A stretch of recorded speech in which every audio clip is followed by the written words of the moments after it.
One of my favorite podcasts of all time is BBC's The Sink, A Sleep Aid. It's a 6 episode absurdist horror fiction show. Also, it is super, super funny. Hold on just a second here. Damn it, this dumb old thing maximizing my windows. Okay, here we go. It's also very, very funny. If you've never heard of it, I cannot recommend this show enough. It's written by Natasha Hodgson, and it's glorious. For 4+ years, I've been telling everyone I can about BBC's The Sink. It's not super well known, even in fiction podcasting circles, and I'm doing my best to pump it up because it's great. I've listened to it so many times. I got to meet Natasha not long after hearing that podcast, and we both had mutual respect for one another's work. I then learned that Natasha had written a musical that was being performed in London, and it was getting quite popular. It had just closed, but they had found another theater to pick it up. And a couple years ago, during a trip to London, I got to see her musical, and it was a damned delight. And later, it went to the West End, where it won the 2024 Olivier Award for Best New Musical. And now Natasha Hodgson's musical, called Operation Mincemeat, is on Broadway. Oh, hey, if you're a friend of mine, you've heard this story 1,000 times, but back when I worked at Kitchen Dog Theater in Dallas, Texas, an 18-year-old Annie Clark, aka St. Vincent, stage managed one of our productions. My coworker Tim was her high school drama teacher, and we would go see Annie perform with her band, Stupid Boys and Ugly Girls, at local dive bars. Alex Schmidt, co-host of the really terrific podcast Secretly Incredibly Fascinating, way back in 2008 or 9, was a college student. He attended some New York neo-futurist shows I was in and would talk to me afterwards for a long time about how to get into this type of performance, not acting, but writing and storytelling. And it brings me great joy to listen to his podcast and to witness his success from afar. Success is hard and varying. Alex's podcast doesn't have the same visibility as, say, like St. Vincent, of course, but it's incredible to see people on one level step up to the next level, to be recognized as talented the world over, to be seen as stars. It's sad to see them exit your circle sometimes, but hopefully it fills you with pride when it happens. I wonder how Mark Jones, director of the 1993 horror comedy Leprechaun, feels about Jennifer Aniston's stardom. I don't know if it's fair to say that Mark discovered Jen, but he kind of did. She auditioned for this movie, and Mark was so impressed that he fought hard to get this nobody into his picture.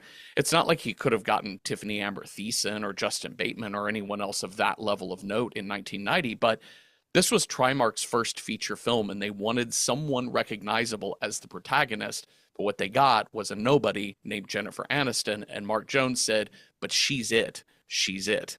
And her presence in this film became a boon for the video rentals of Leprechaun 1993. Hi, Cecil. Hi, Jeffrey. You can watch, you think about the catalog of musicals that have been made with the cast, the original cast recordings, what have you. Okay. You can just walk through a portal and then go watch that version of the musical live right now. Which one are you going to go watch? Go watch the original cast of any musical. Mm-hmm. Oof. Or even a cast that you knew about or something. Okay. You know. Okay. Because I'm trying to think, oof. I feel like being on watching the original cast of Hair on Broadway would have been a trip, would have been an absolute, or, when it was, actually, I would rather see that at the Public before it went to Broadway, just to be fair. But I'm trying to think of like something that has like a star power, like see Carol Channing in Hello, Dolly. That's a good one. Like someone who is no longer with us, who kind of defined the role. And then unfortunately, like you can't really get that anymore. Other people can play that role, but you're like, oh no, this was the blueprint. Absolutely. Part of me thinks I'd like to go see the original Broadway production of Oklahoma. I'm just sort of curious about that old era of Broadway and just Sure. what it looked and sounded like on stage. I wanted to see the original Dream Ballet, etc.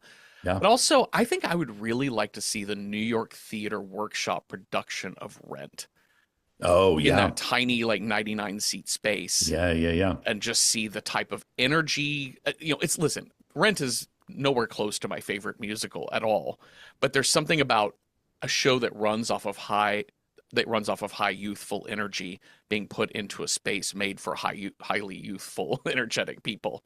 So I think that would have been fascinating. Oh, that sounds awesome. Well, Cecil, I once again failed to get us a guest, but I did get us a novelist, a poet, a dreamer, our wig analyst, our WTF consultant, our dear, dear friend, and an actual Irish person. I got us a Sarah Griffin. Hi, Sarah. Oh, hi, Jeffrey. Hi, Cecil. A joy to be back. I'm so glad you're here. What musical do you want to go watch, Sarah? I would like to see a very young Alan Cumming in Cabaret. Oh, Mm. yeah. Yeah. And I would also like to have seen Sleep No More when it was in the school in Boston. I know it's not Ooh. Oh, really a musical, but it is a dance. yes. So that's not really an original cast, but more an original location. But I would love to have seen a kind of a gawky, skinny little Alan Cumming in Cabaret as the MC, I rather for than through sure. the grainy lens of YouTube where you can still watch it. I would love to have been there because I saw him in the Studio 54 iteration and would love to see those first weird, bold moves. Uh-huh. Yeah. I got to see that production with Jennifer Jason Leigh. So Oh, wow. I just missed Natasha Richardson in that role, who Oh, I would have wow. loved to have Oh, seen. But man. JJL and Alan Cumming is quite a pairing, and I thought they did a great job. Yeah. I think the week that we went to, we had just missed Emma Stone in her sort of stunt casting Ooh. Oh, moment as Sally Bowles.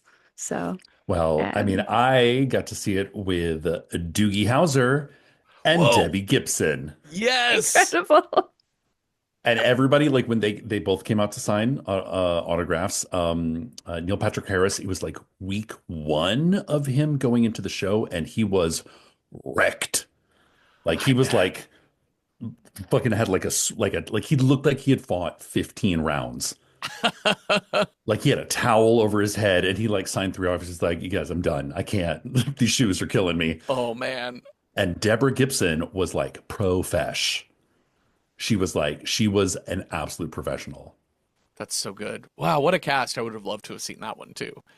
I I talked to Sarah last week, Cecil, and it occurred to me that we have a couple things. One, we had this movie coming up and to review, and I thought, well, this fits both WTF and Hmm. Irish, and I thought, Sure. what better person? But Does it? also, yeah, Does it though?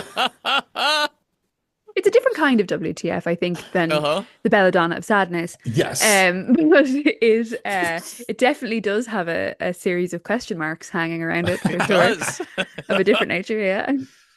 But also, I just wanted to say that coming out next week from when this is podcast is being released, Sarah has a new novel coming out that I just finished reading a couple months ago called Eat the Ones You Love. And Oh, I need to get my copy. it's I'll get one towards you, Cecil. I'll get one Yes. towards you. yes. Yes. I've seen the cover art. It's gorgeous. It I already is. told Sarah this, but you read a lot of friends' works and you go see a lot of people's plays and things, and almost all the time, like 90% of the time, everything is very good. There's sometimes where you're like, well, they're doing their own thing, whatever, but everything's good. And I've read Sarah's other novels, and they're all very, very good, and I love them so much. But yeah, I just was really moved by this. I thought it was an absolute banger of a novel, and I'll just reiterate it to you now, Sarah. So yeah, eat the ones you love. So I don't know. I'm not trying to be like no one from your PR team. You have this vast PR team, right? Uh, Ah. I have some people rallying on the inside, but thank you so much. That is yeah. incredibly kind. I'm delighted. There's something very special about people you've known for a long time, meeting you where you are in the work, and especially in a work like this. Yeah. So I'm thrilled. Thank you. So when you become the novelist version of Saint Vincent, Oh, please remember me and Cecil being like, we loved her. We loved her you'll when have she a hard plucked time getting rid wigs. of me, lads. You'll have a hard time getting rid of me. I'm telling you. Well, let's talk about Leprechaun. And I have so many questions about Irish folklore. I have so many questions about what an Irish accent should sound like. Oh Uh, no. Having watched this movie yesterday, now I'm like, Sarah, are you really Irish? Because that's not what Irish accents sound like. Are you faking it? You got me. You got me. It's been 10 years. And it's in this moment that I've been snared. Irish accents are a kind of, even here, a very heavily politicized Mm, conversation because our accents are so diverse. Town to town, you have completely alien accents. In the way that American accent has incredible nuance state to state and different kind of linguistic quirks and different lexicons. Ireland has that on a micro macro scale. As far as 25 minutes up the road on the motorway, you'll meet people who have a completely different accent to you. And I think the way that our celebrities are treated are very interesting. People like Saoirse Ronan at home are responded to, frankly, bizarrely for having neutral Irish accents or media Irish accents, which are ones that sound broad or almost American. There's almost no greater social sin that you can commit here than having a slightly American accent, because I think it points to an aspiration that people aren't particularly comfortable with. They're which like is, pave over the cracks, kind of like smooth off the edges a little bit. Yeah. Yeah. Yeah. People do not like it here. They'll come straight at you for it. So I would have a very neutral accent, especially when I'm talking in situations like this. But I'm from the north side of Dublin City, which is a particular colour of accent that doesn't always really come out until I've had maybe a pint and a half and I'm a bit more relaxed. Uh-huh.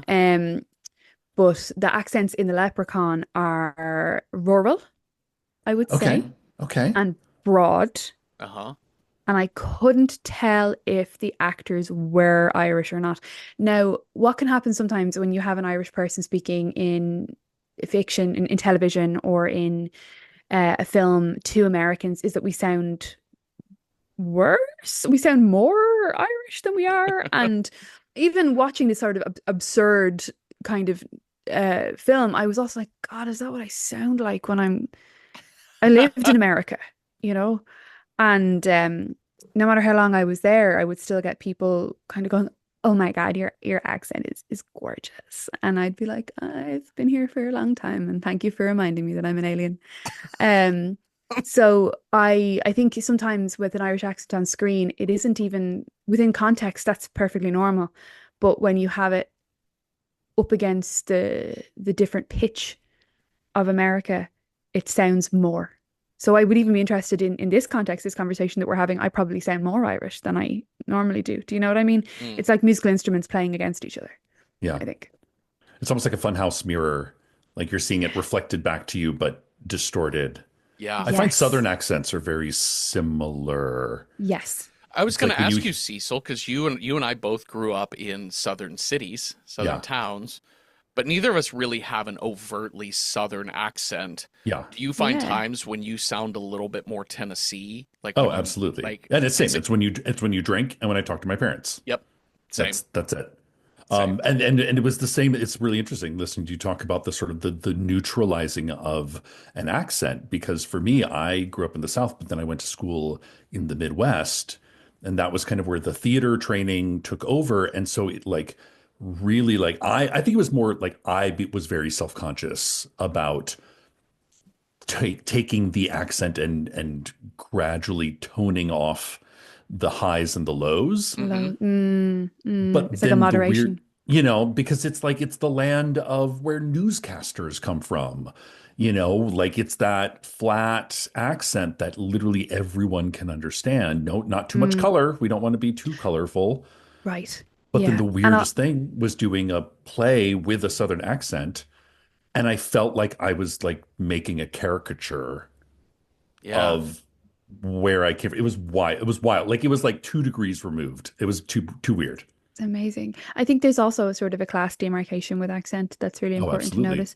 And when I lived in the States, I lost my class demarcations because I was just, nice Irish white girl.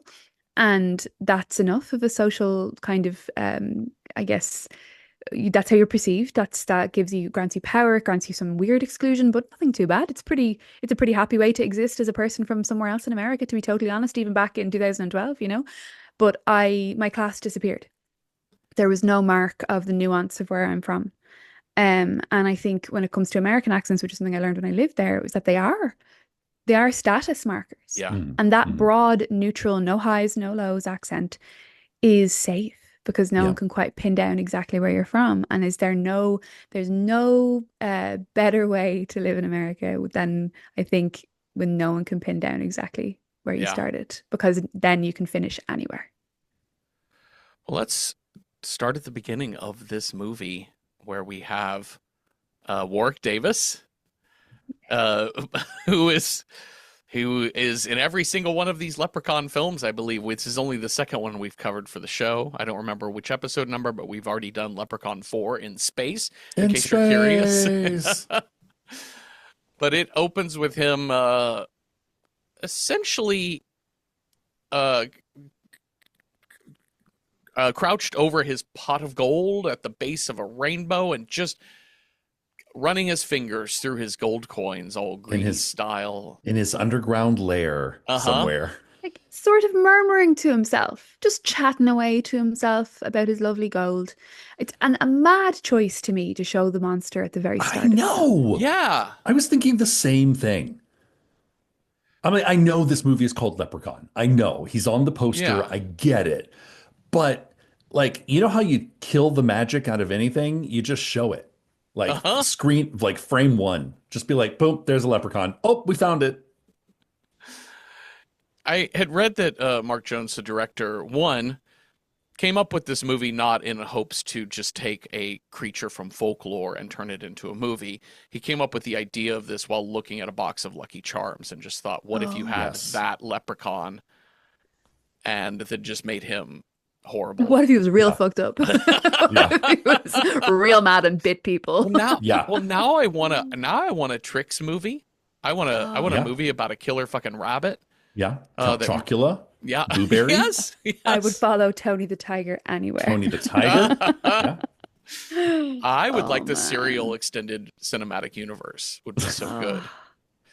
That hurts me somewhere, man. That is buck wild. That it's straight up the Serial movie. So he combined it with that and wanting to make kind of a horror movie, and he was inspired by a movie. He was inspired by Critters, which was the late 80s. Tiny little space aliens come down to Earth, and it's a comedy, but it's kind of gory, splattery, whatever. And then the studio eventually said, hey, we're trying to get this for all ages, so we need you to up the gore at a couple moments, but then dial back the scares and add more jokes so that it can be a PG 13 or whatever. So, because we want kids watching this, but we also don't want the adults to get bored. So he did that. And I guess maybe part of that was maybe adding the monster at the beginning just to make it right up front. Yeah. Here's the goofiness you're going to experience. Because if I wait till the 45-minute mark to reveal this is what the leprechaun looks like, you might all be like, no, absolutely not. But then ironically, this movie's rated R. So they kind of, the pendulum swung the other way. Yeah. Because I read this whole thing about this when this movie was out. Kids were buying tickets to, I think, a Muppet Christmas Carol and then sneaking in to go see Leprechaun because it was a stupid horror. It was a horror comedy that seemed appealing to, I don't know, if you're 13, 14, this is the demographic, but it had an R rating because of violence, because they pushed an old lady down the stairs. They say fuck 2 times. Yeah. Yeah. Okay. There it is. That's it. That's wild. I mean, and that Jennifer Aniston full frontal nudity scene, I felt was gratuitous, but I understand why they kept it in there. Yeah, oh my God. You get a lot of everyone's legs in this. You really do. Do you think that that's a cinematic choice? So here's me giving it a load of credit. Are you ready? That it's his perspective? It is. That's it. All those like low shots of people running. And granted, it's a lot of Jennifer Aniston in jean shorts. But it's a lot of everyone. So it's like you're seeing leprechaun view. Right?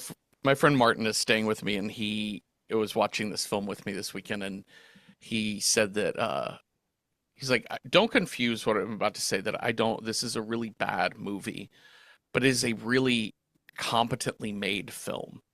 It's a very, the quality of the filmmaking is way higher than the quality of the film, if that makes any sense. Meaning, he's like, I don't think it's that easy just to get good solid lighting, good solid transitions, good solid framing. And they do that in this movie. And so to your point, Sarah, maybe there is some like conscious directorial choices being made. It's just this script is, and the very sheer concept of the whole thing is deranged. Bananas. Yeah. Like truly is. I think it kind of as well, Warwick Davis, I watched him give a very, very moving speech recently. I think he got a Lifetime Achievement Award at, I don't think it was the BAFTAs. He's an extraordinarily decorated actor, and I think it's important to kind of flag up front that like there is sort of this is not warm at the expense of little people, you know. And I think I often when I watch films from the past go, could this be made today? And I'm like, absolutely not, under no Yeah. circumstances, and nor no more should it be. Um, I don't think it is a cruel film, but I Yeah. do think there is a element of I think that there's an element of the kind of abject that's being put towards or sort of the way in which Leprechaun uh moves is inhuman. And Yeah. I found that a bit that he's deeply dehumanized. Well, he's a monster, obviously, Sure. right? Yes. But I think if he was a monster of average height, things would be different, if that makes sense. So I think Mm. that's worth kind of flagging up front that I found that Warwick Davis really gave it 90. And I hope he was having a lot of fun. Yeah. Because he's a fabulous actor. I guess he enjoyed doing these enough to where he kept doing them. And Yeah, I hope it made him a load of money. I hope so bet. too. Oh, absolutely. Oh, hope I so hope it And too. made him also, loads of cash. I read that this movie came at a time when he and his wife had lost their child, Oh no. Oh, and he was like, "Fuck the film industry!" Like he had not been cast in anything since Willow. Like he oh, needed yeah. something to pour his energy into, and he was like, "It's dumb, it's stupid, it's fun.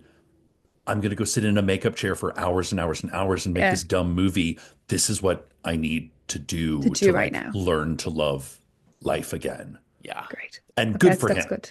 That's yeah, good for him. That's warming. That's good. That makes me feel better about the weird kind of feeling that I was having about it. Because if he was sold Yeah, up the yeah, rim, yeah, ready to yeah, go, yeah. then I'm with him. Yeah. Well, let's meet the O'Grady's. In the short time we'll get to know Oh, them. you're Now, great. wait, now, Sarah, where are the O'Grady's from? Where would you say they're from? Kerry, County Kerry. Okay, Okay. okay, That's my run on that accent. So sort of the southwest, I okay. think. I think Uh-huh. nobody. I think when you get up towards the northwest, it's more musical. When you're Hmm. straight south, it's Limerick and Cork, which is a completely different. We're singing a completely different song. Okay. So I think that particular lilt that people talk with, I think, like I think that's Kerry. I think that's County Kerry. Okay. Okay. That's generous of me And that's Cary, Pennsylvania, right? Yeah, or North now. Dakota. Cary Yeah. County, North Dakota. It's Derry, Maine. That's the other one. Yeah, yeah, Derry, yeah. Maine. Yes. Uh-huh. So it's yeah, right Same, down the same. bottom of the country. One of the most beautiful places in the Yeah. country, arguably. But yeah, I Derry think Girls is my favorite Stephen King Hmm. series. Yes. oh the poor girls. They Uh-huh. they they all made it out alive. Yeah. Okay.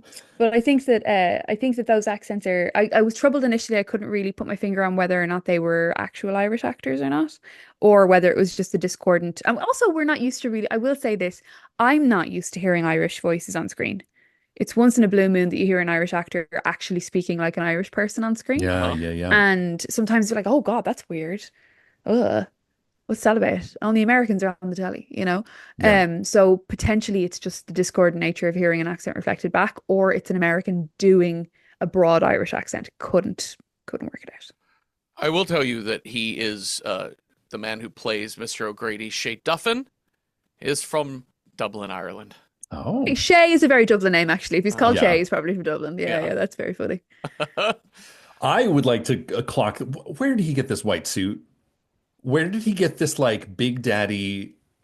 Like, did he come straight from his Tennessee Williams audition?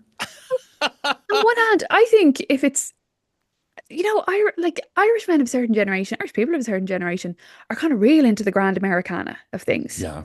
Like we have an era of kind of music that would be very, like we love country music here, you know? And so it doesn't really surprise me that visual of kind of of an Irish man of a certain age wearing a big bright white suit. I'm like, yeah, I feel like that's weirdly on point. It wouldn't He's surprise me if your uncle might have one of those suits in his wardrobe. Do sure. you know what I mean? That's He's like not our man in Havana or something. oh that even more so our man in Havana. Absolutely. Yeah, yeah. Also, couldn't tell if it was a wig or not, or if he just had a fantastic head of hair, Yeah. like My an question unnecessarily good one. My question is, if he got this suit, like where and where did he get the limo? Because I know. Did he take the this did he is take not the just limo? like bumfuck America. This is bumfuck North Dakota is where this movie takes place. And so, where He in North flew into Dakota? O'Hare. He Oh, flew into he flew into O'Hare O'Hare and drove. and then got a limo Wow, and then drove it All the way back 300 plus miles. with his ma's wow, ashes in the back of the car Yeah, yeah. from That straight aren't really, hot off the funeral. Like, yeah, yeah. unbelievable. Well, he is hammered and he is finishing off his fifth of Jameson. oh, I was like, are you serious? When I saw the Jameson sign, I was like, okay, Okay, here we okay, go. here we go. It go down is good. It goes down smooth. And yeah, he tells his wife, "Hey, we're gonna fuck this farm. We're gonna go look at mansions tomorrow. We're looking for whatever. We're gonna go. We're rich." And then he tells her it's because I caught a leprechaun. Okay. Uh-huh. Yeah. That's a, I mean, I've never been to an Irish funeral, but is that a traditional like go catch the leprechaun? Like you have like the funeral and the wake, and in between you send all the kids off to like hunt for leprechauns. May I wish I could say that we had that level of mysticism, but we don't. Like, we really don't. We do stay up for 3 days, give or take sometimes, depending. Lay the body out in the kitchen, everyone stands around, Okay. has a Okay. chat. We do So have maybe kind of hands-on rituals, but not no. so maybe he was on like a spiritual quest. maybe. Well, Yeah. the leprechaun as a figure in Irish, like our mythology is, expansive. We are people who love telling stories. And to quote, I'll point at somebody, an author called Caroline O'Donoghue, who's a friend of mine, was on a podcast called Normal Gossip recently, Uh-huh. and she was asked, about Irish people and gossip, and she said that Irish people are storytellers because we didn't really have an industrial revolution. So in order to get information from other people, you had to ask your sister, who asked her husband, who asked his cousin, who asked his sister, who asked a cow, and then got that information all the way back to you. So we're a nation of storytellers out of desperate need, and also out of need for entertainment. So the story of the leprechaun, or the figure of the leprechaun, is one of our many, I guess, fun little menaces that are just around the countryside. The banshee screams Mhm. when someone near you is going to die. And the leprechaun, I believe what he's meant to teach you is no wealth comes from no work. He's a Hmm. shoemaker. And uh, any gold that he offers you will have an infinite cost, uh, in cost back. Like Uh, so anything free is going to have a price tag attached to it, right? yeah, so his moral tale is work oriented. Uh-huh. Um, so it kind of, how you attach that to a funeral is not. I think the funeral was more just like a It happy just little excuse happened. for him back to be in Ireland, and then he bumped Okay. into a leprechaun along the way. I think it was an odd choice of inciting incident, if that makes sense. Hmm.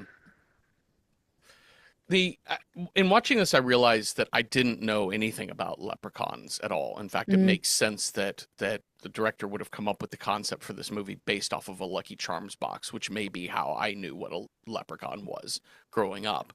And the idea that he is a cobbler, I Yeah, I didn't learned know that that. from I this did not know movie. that. I learned something about the history of the mythology of this creature from watching this movie, and I was delighted that I did learn something from this. It's really, I think what you just said, Sarah, is so fascinating and interesting that you can't earn without work, sort of thing. You have to, you get what you give, and that makes some sense here in the way that he's like committed to his job, comedically so later with making sure shoes are shined, not made. He just wants to shine shoes in this yeah, movie. that's a very strange inclusion. I think what again, reading this really generously. Yeah.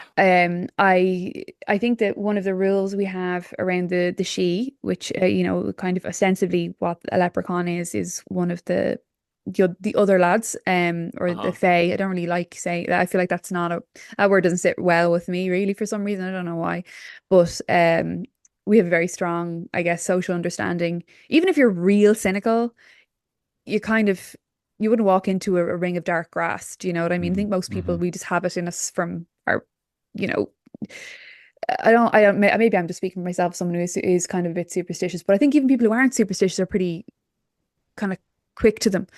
Um, and one of their rules of the neighbors, the good folk or whatever, is do not take anything they give you, Hmm. Hmm. any Hmm. service, any object. If you find a penny on your Food. windowsill one morning, food, no way. Don't. If you find like like a not a rat, a blackberry left on your windowsill, don't, don't. If you penny, don't touch it. It's a trap, you know. Yeah. So I think the idea of him being, maybe he'll shine your shoes, like that's an exchange. So if he does that, Yeah. you owe him something. Yeah. You see, Okay. Okay. like That that. makes You're There's in sense. his debt. this Yeah. owing, that again, maybe a generous analysis, but I think that oh, I'll shine your shoes, like then you owe me something. I think Hmm. that's part of the folklore of the Fae, or the she is in that action there. I Hmm. think. I think. Well, it's interesting. Like as the shoe shining obsession went on, one, I was like, is this actually a movie about an OCD A Uh-huh. compulsion. supernatural creature? And then I remembered that in a lot of like Eastern European folklore, vampires are OCD. Like a traditional way to trick a vampire is to like throw rice or like little or matches on the floor, and they have to count every single one, and that gives you enough time to kind of run away. So in a weird way, I was like, we've kind of like accidentally found Uh-huh. Another folklore. folkloric thing, because there is a moment where there is a throwing of shoes, and he has Yeah. to, And he I has was to like, oh, shine that's them.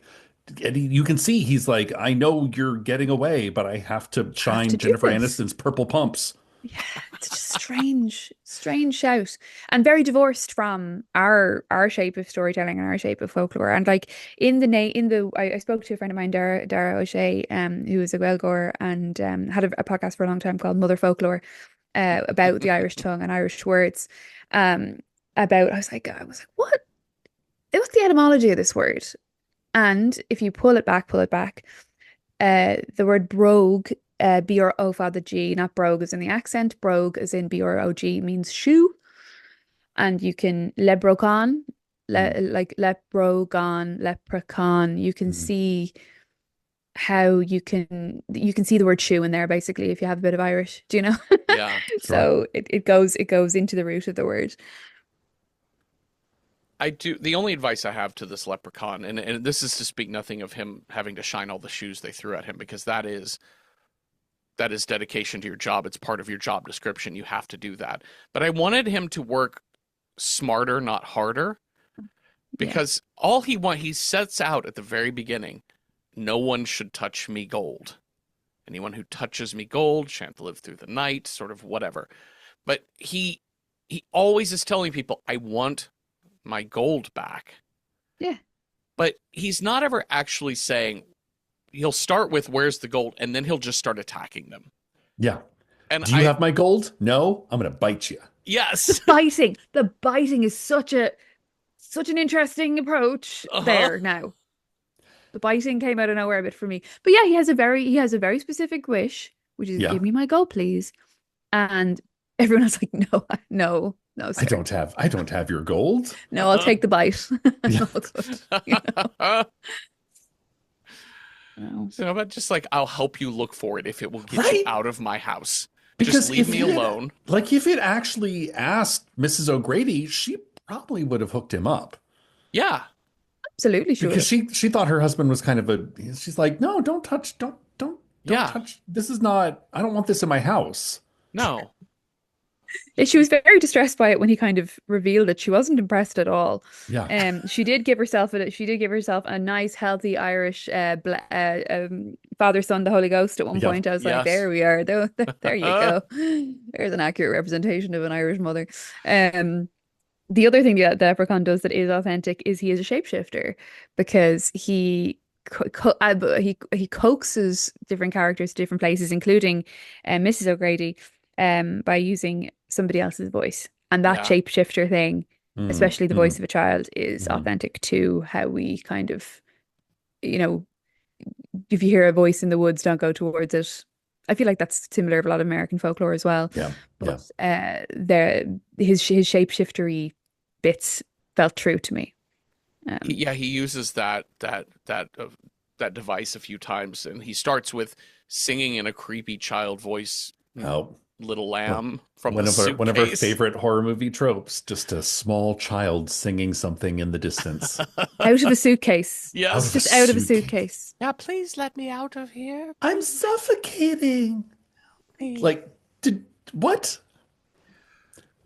We also learn in the folklore of Leprechaun. I do appreciate this movie for kind of explaining how do Leprechaun work. I don't Yes. feel like I was confused as to how Leprechaun works in the context of this film, I mean.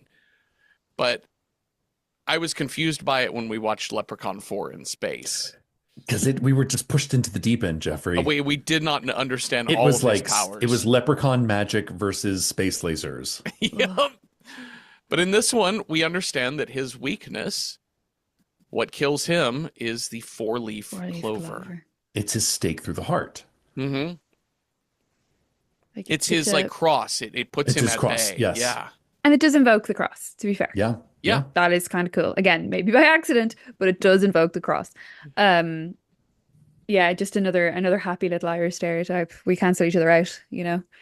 Like it might as well have been like if you put a flat pint of Guinness on top of it, it might as well keep him down. Do you know what I mean? I thought that was such a choice, the clover, you know. It really was. Dan O'Grady, after finding his wife dead, traps the leprechaun in this crate and puts the clover on top of it. Why does he have that crate? I was like, do not know. What is? I'm just going to put you in this giant box that I had shipped. What in? Maybe when they moved over here from the Sure. home country, they shipped things in crates. Who knows? But he gets him in there, puts the clover on top. You can see that the leprechaun is still taunting him and telling him that you can't kill me, but he's obviously losing his powers. Mm-hmm. But sadly, Dan O'Grady has a stroke and collapses to the floor before he can light that crate on fire and burn the leprechaun to death. 10 years later. Dead? Is he dead? Is he? I don't know what happened. I don't know.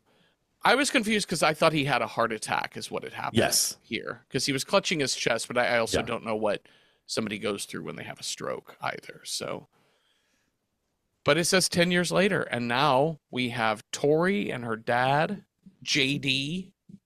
Her hot dad. Sorry. Yeah, I was like, hot that's your dad. That man is of beekeeping age. He's fabulous. What is Patrick Duffy? You remind me of Patrick Duffy. He was like, like TV dad from, oh God, what was that show? Many shows when I was a child. But yeah, like Salt and Pepper Hot Dad. Yeah. And she is clearly I guess they've moved from, or they're not, did they move from California? Is that what's happened? They're meant to be on holiday. They're meant to be going on a little holiday. Holiday in North Dakota? Yeah, and that's what she's saying. And I would be on her side. She's fuming. Yeah, she's not happy. Also, Dad rented this house sight unseen. And I was so confused as to what brought this family to this area. I had the same question because I thought about if you go to a non-city area, you're going for beaches. Okay. You're going for mountains. Yeah. You're going water. You're going for some kind of water. Lakes and rivers. Yeah. Water, trees, hills. None of those things. I guess there are hills in the backdrop, but it's not like this house is in the hills itself. See, all of these are perfectly logical statements, which Tori, Rachel, she's Rachel in my Yes. head. Yes. Yeah. Every time I made a note, I was like, which Rachel Green? Uh-huh. Points out very clearly and very adequately. And the story and script are trying to frame her as a diva and a brat and a spoiled little girl. Whereas both both of you and me, and probably anybody watching this, is going to be 100% on her Yeah. side. Yeah. This is not a cute little rural holiday destination. This is a dangerous remote location. Like, Yeah. this is Yes. not a place that anybody should be hanging out in, generally speaking. It's not, it doesn't seem cozy or safe. It's a rundown It house. hasn't been touched since the Grady's died No. Yeah, in there. yeah. Who did he It rent ha- it from? It has tarantulas, which is an Ranchos. unusual choice Very as Yeah. tarantulas unusual in North Dakota. in North Yeah. Dakota. Big lads knocking around. Big juicy ones. Yeah. Yeah. Kittens. Huge. I was, I have to shout out to Jennifer Aniston's footwear. Incredible. Nice The kicks. LA Fear. I mean, I thought like Reebok, but no, we get the full 1993 treatment with the like double laces. Like the more laces, the Oh. better. Yeah. Stunning. She looks great. She looks so 1993. It's And she also has perfection. brilliant hair as well. Yeah. Like, Oh, she yeah. has brilliant hair. Yeah. Yeah. Like, that is Like the- not a wig. Absolutely not. That is 100% her own hair. Not wig. Yeah. No But wig we hair. can see how the popular hairstyle, the Rachel hairstyle Yeah. that got popularized after Friends, like you can see how whoever developed that hairstyle, her stylist that created that look, it comes from this. You can already see the makings of that look here in this movie. She's so still it's pretty just Valley girl. naturally her She's hair like a is natural Valley girl. Yeah. You know, like Yeah. take the hairspray out of the Valley girl. Like it's a little less like teased up, like Uh-huh. in Night of the Comet. But yeah, like we're swinging into the 90s. Yeah. Mhm. Well, she wants to go stay at a hotel instead, and so she's leaving the house to go use her kind of early cell phone Oh sort god, of thing. that red flip phone. It's pretty Very chic. great. A red Yeah. flip phone in 1991 when this movie was filmed is very impressive because Yeah. I do not remember any type of flip phone from that time. I only remember the gray brick. But she steps outside to try and get reception to call town, get a hotel, and she bumps into Nathan and his big bucket of paint thinner. And she is Nathan. Like there was a very specific brand of attractive male in the late 80s, early 90s. And to me, it just reads gay porn. Mm-hmm.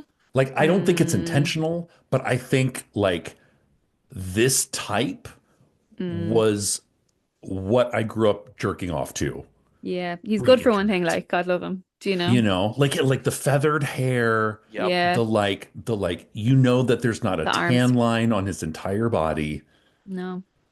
In fact, Very gay, very not. We're not quite to metrosexual yet.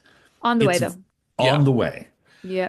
The note I have here, my set of notes in my phone, it's from the last sequence. They say they're trying to make her seem vapid, but honestly, I'd be so fucking mad too. Then Yeah. Rancho sighting. Then there's a fucking hottie. This movie is the opposite of a bad wig movie. Everyone's hair is very healthy. yeah. So Yes. he also has very good hair, Yeah. and he has a little Yeah. purple tank. He's Mhm. he's a very well constructed hunk. Yeah. Is what he is. Cecil, you bring up porn, and all I thought during this scene when she steps outside and runs into him, which was this is a porn setup. Yeah. It's hot girl, hot guy. It's like stilted dialogue about like, you ran into me. I spilled my paint thinner. What are you going to do about it? How are you going to make it up to me? And Here's it's $20. Is that enough? Like No. the word I think I have good dick is a prison, Rachel. Like that's she's immediately hypnotized by I lust. know. Like immediately, like she's just everything laser pointed towards him. So it really does have that the setup towards kind of heavy bass music montage sequence. Yeah. Uh-huh. I mean, to be Energy. fair, he's probably the only human being in a 30-mile radius besides her hot father, and that's a very different kind of porn. Very different movie. Yeah. Different Yeah. movie. So she had to, I feel like, sure, she goes all in after 30 seconds of meeting him, but you know what? It's going to be a long summer. You might as Who well get among him. us? Who among know? us? Like No judgment. No No, judgment-free zone. no. So we're also going to meet. Oh well, yeah, we should say that her pride gets the best of her Hmm. hubris, because he kind of tells her she's scared. That's why she's Of a abandoning little a little tarantula or tarantula. two. And she's like, I'm not scared. I'm going to go back in. And even Dad had just come out and said, you know what, hun, you're right. We should be staying in a hotel. This is stupid to stay out here. This She's like, place is mad no. fucked up. We should I go to a know. hotel. Right? This place barely has electricity. And then, but she's so proud that she has to stay She's like, in no, I can this do place. it. I'm a country girl now. This is coming off of Night of the Comet too, where we talked about a couple months ago that it had women in a horror movie with real agency, because it's her decision to stay. Yeah. She's not being held there. She actually has the out by Dad.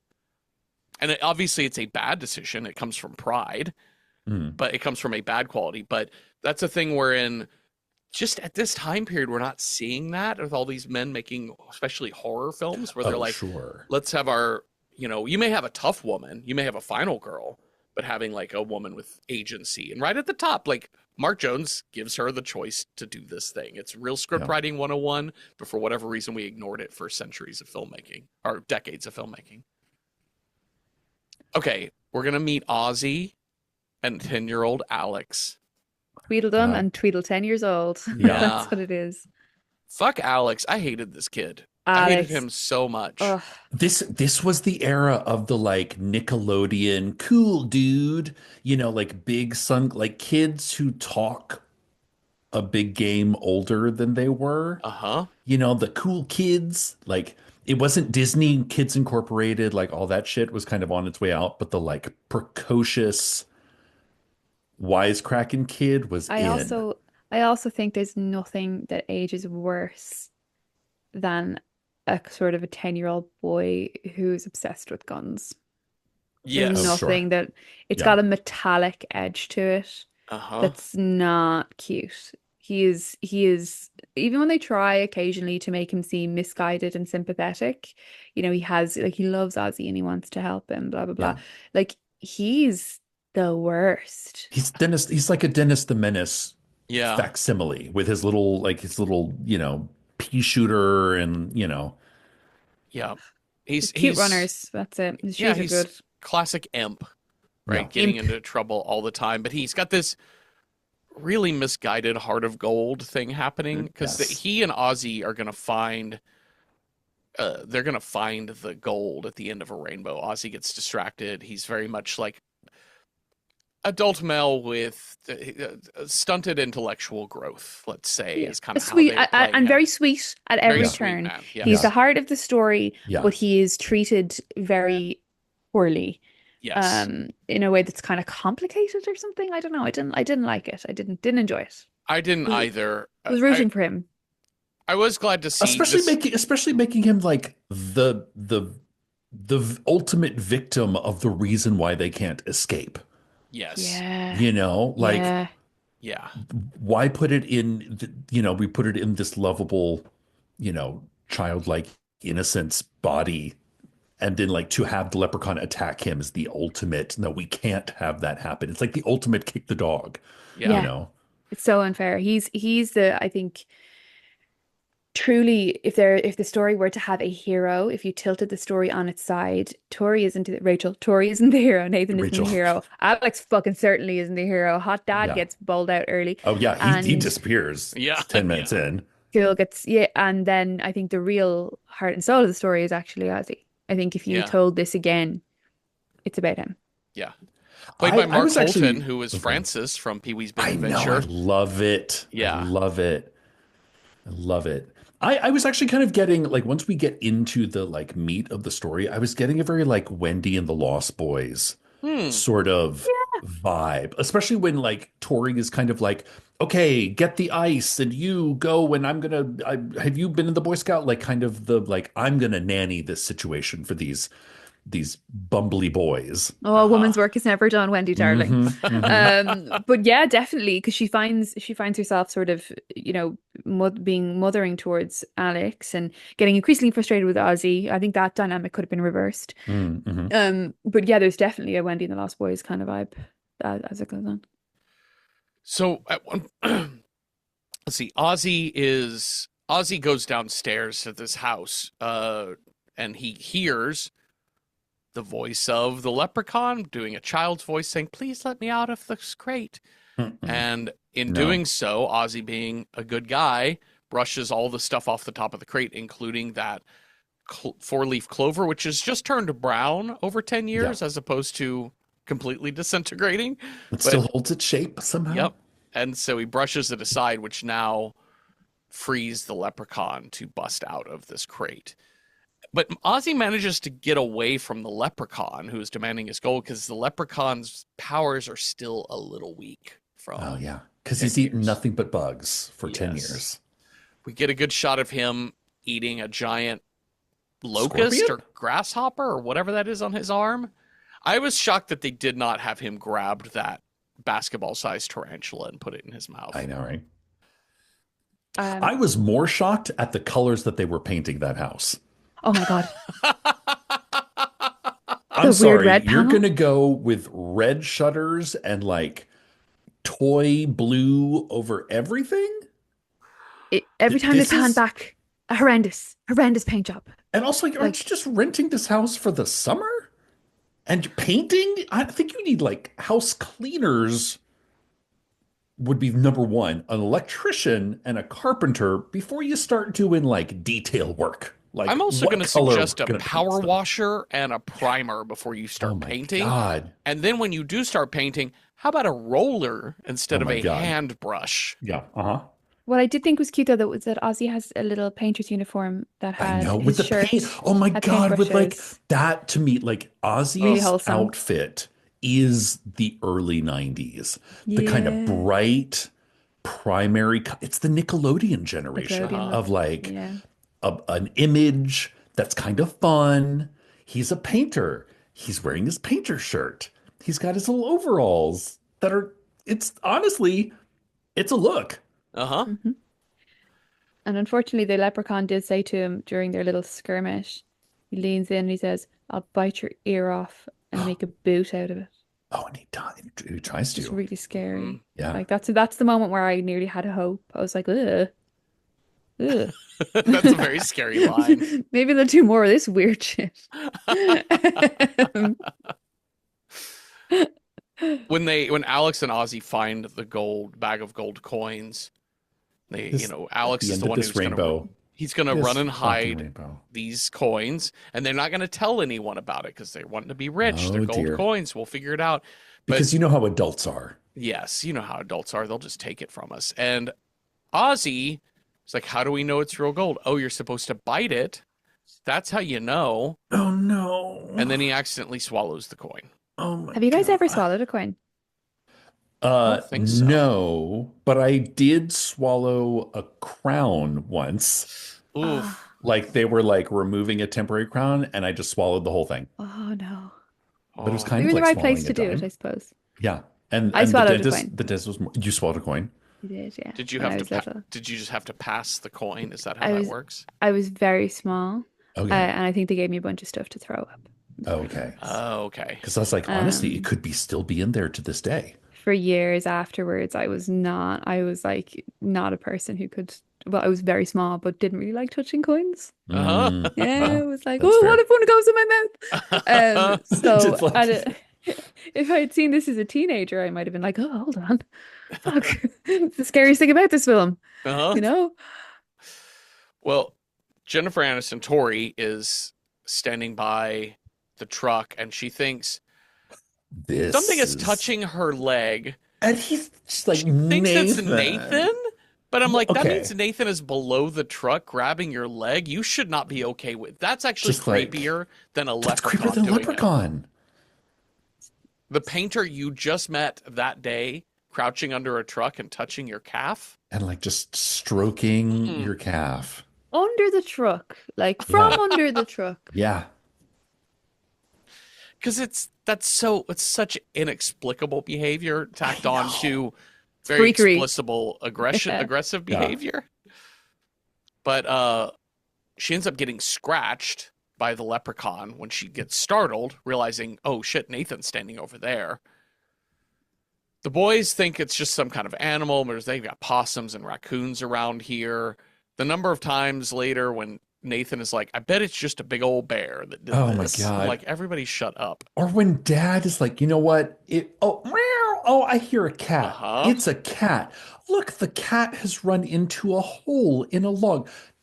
I'm going to put my whole ass arm What? into this Why? log to did- what? Corral a feral cat. You That's deserve to none get of your bit now. business. That's Yeah. none of your business, sir. No. Leave him That's alone. Get out of his house. Yeah, Leave him yeah. alone.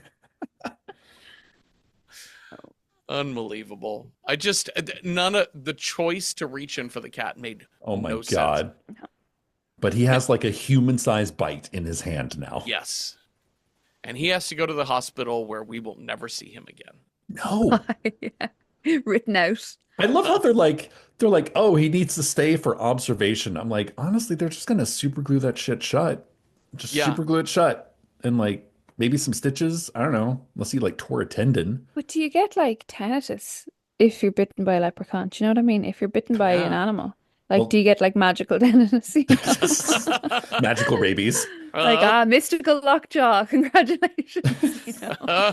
It's like everything gets very sparkly. Yeah, it's worse than the regular one.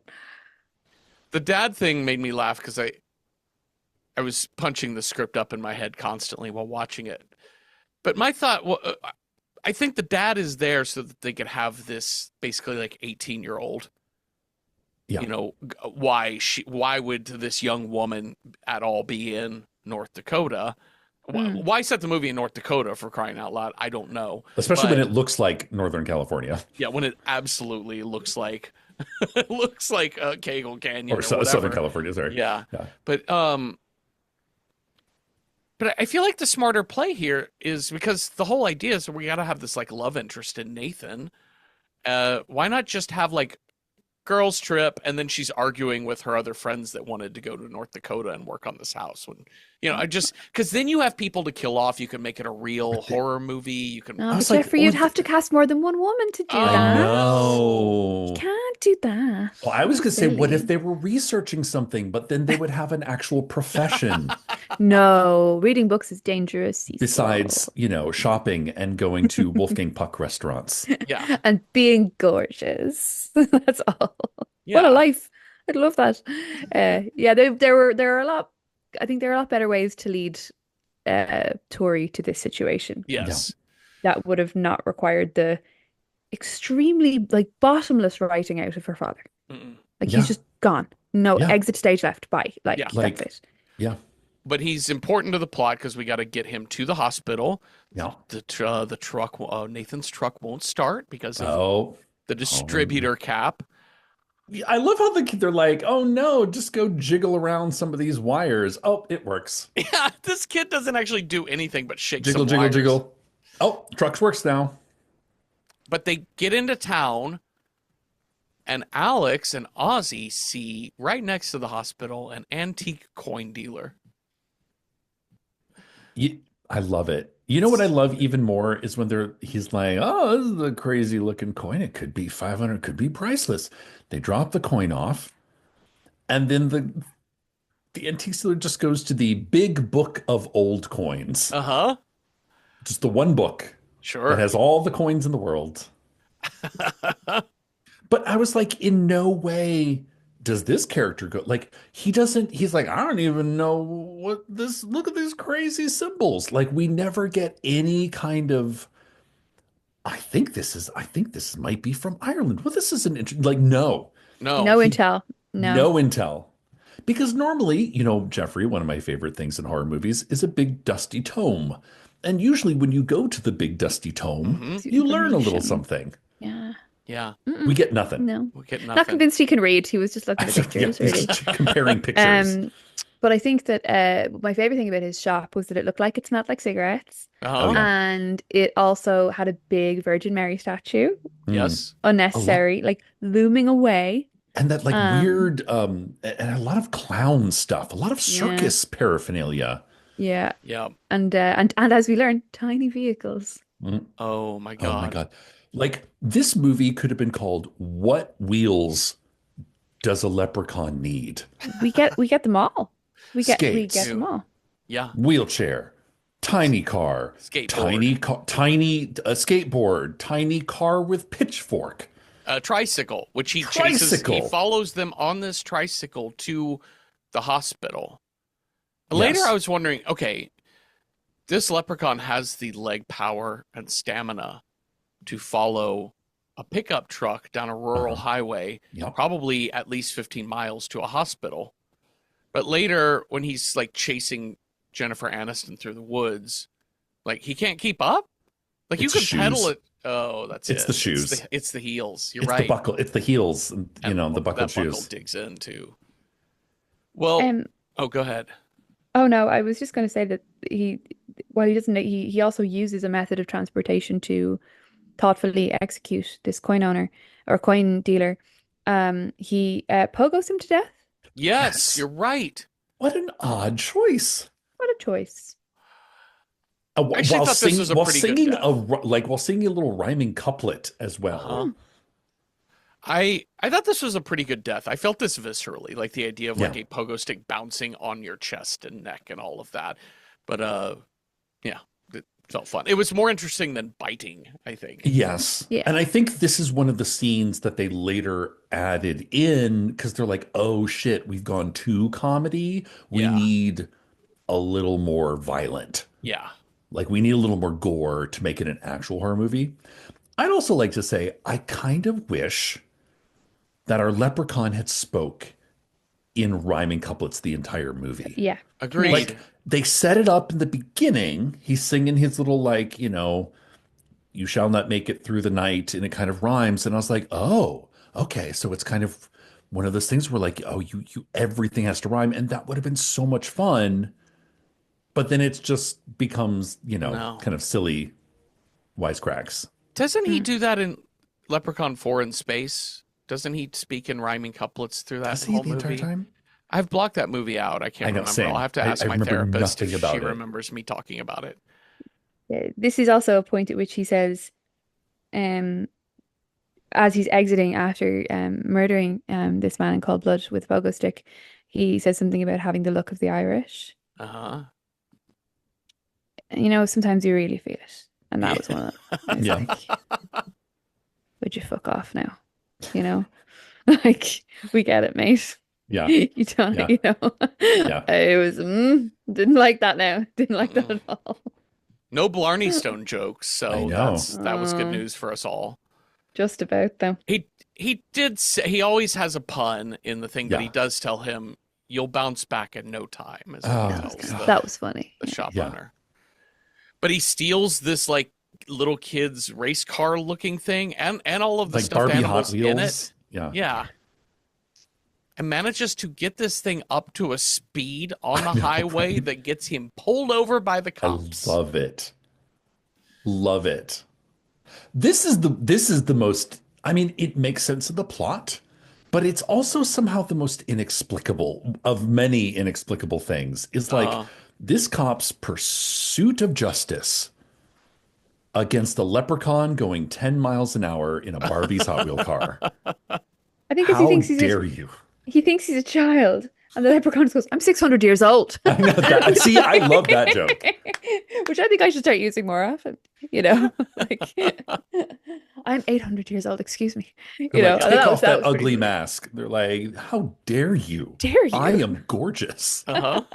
For my age. But the way he treats this leprechaun in the scene doesn't jive to me with how a cop concerned about, because he thinks it's a kid dressed up. Mhm.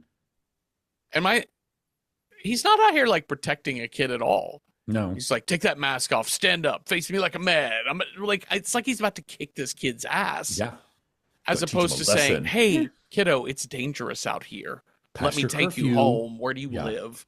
What's your mom's name? Where do I take you? Like none of that. He is, I don't know if this makes sense for a cop to do, but he just is escalating a situation before it even begins. No. Strange. That never happened. That's never happened. But he gets his face grabbed pretty Yeah. hard. Yeah. Some skin tore off and all of that. And We have our first of the leprechaun cam here. yes, The Leprechaun. Leprechaun. Leprechaun. Yeah. So then the Leprechaun says, "Oh, you want to play hide and seek, huh?" And so then we No. have the overly long No. bit where this man is Retracted. in Yeah. some copse and he's of trees and he's looking around and the leprechaun just keeps I'm popping over up from here. different ones. Here I be. I'm over here. Here I be. So my favorite response to trees. that is when the cop just chucks his nightstick at a tree. Mhm. My favorite. All like that is akin to the leprechaun dives in a bush. I'm just going to shoot a shotgun in the general direction of said bush. What the But hell? when he chucks that nightstick, I was like, I think you got him. Unbelievable. Well, he doesn't get shit because then the leprechaun pops up behind him and snaps his neck. This is a pretty like risque death. Like he kind of like WWE gets him in a headlock and then just like to like snap somebody's neck like that. Yeah. That to me is like more scary than like I'm gonna bite you. You Yeah. know? Okay. So then the leprechaun goes back to the O'Grady house to look for the gold. I saw this online, but it was not on a news thing. It was somebody posting about it, maybe on Reddit or something like that. So I don't know if this is true or not. But so apparently they held this movie wrapped filming in 1991. It didn't go out until 1993 because they were still Trimark was still trying to get funding for this film and get corporate sponsors. And they managed to get some big ones, which is good that they held on. But one of the ones they had was Lucky Charms. But then when Lucky Charms saw the movie, the first screening of it, they were so appalled by how bad it was that they pulled their sponsorship. So then they added the Lucky Clover cereal scene here, wherein there's clearly a box of Lucky Charms, but the label on the front is Lucky Clover, and the leprechaun pours it into his mouth, starts chewing it, and then spits it out as disgusting. Yuck. So that was the internet rumor I read about this. I've heard that's been debunked. Okay. That great. he was like it was always a spoof because how would you have shot that? Also, Or- at what point in time are you going to do a real promo for Lucky Charms? Or they're going to slap a rated R movie leprechaun image on the front of their box of delicious cereal? No. Okay, this is where we learn he has to shine shoes. obsessively. So which is late in the game to learn about a fatal flaw in that way, Yeah. right? know. Yeah. We did hear when he first captures Ozzy, he tells Yeah. him he wants to kill him and then shine his shoes. He's like, oh, but you've got paint on your shoe. Yeah. I'll come back for that later. Okay, so the gang arrives back home, but they find that the kitchen is destroyed. Nathan, of course, says it must be a bear. Okay. Meanwhile, Bear. Tori is staring at the kitchen island or dinette, and it's covered in all of their shoes, fully polished. and She's like, I lined up. don't Yeah. think a bear did this. That to me is even scarier. Yeah. Mm. Like a bit, sure, animals get into how places, Uh-huh. but to like come home and to find like all of your possessions just kind of like lined up. Weirdly that's- organized. Yeah. Yeah. That's actually Yeah. good horror. If it was represented well, that would actually be Yeah. quite distressing, Yeah. you know, rather than being kind of, I would say it was played for a gag, but like, I think if that was played as true horror, that would Yeah. be, or like a prelude to violence, that would be very, Because it's very like upsetting. home invasion. yeah. Yeah. It's like menacing but not threatening. Yeah. If that makes any sense. Because I think if having lived in the woods, I think if I came home and found that my like door was off the hinges and there was like my living room was all shredded and destroyed, I would everywhere. think, fuck, there are bears here. That I gotta be careful of bears. But then if I looked over and saw that somebody had carefully taken all of my shoes out of the closet and cleaned them all, I'm like, there's a serial killer in my Yeah, house. I'm gonna be I'm gonna Yeah. be like elaborately murdered. Like, Well, the clue that somebody is there is this bike bell. And Ozzy has this like little bike ringy bell. And they're like, Ozzy, knock it off. Shut up. Ozzy, knock it off. But then they hear that bell while Ozzy is not ringing it. And so Nathan goes outside to check it out. And he gets caught in a bear trap. What? Like a What? horrible bear trap. Like a horrible bear trap. And at this point, like just before the bear trap, I think there's this they're having a conversation about that because they're not like Ozzy is telling them continually there It's a is a leprechaun. leprechaun. Uh-huh. It's a leprechaun. And they're kind of like, oh Ozzy, oh you. But at one point the question does, appear. I think Ozzy asks Alex, do you think you could kill a leprechaun? Yeah. Straight up bizarre question to ask a child, Yeah. you know?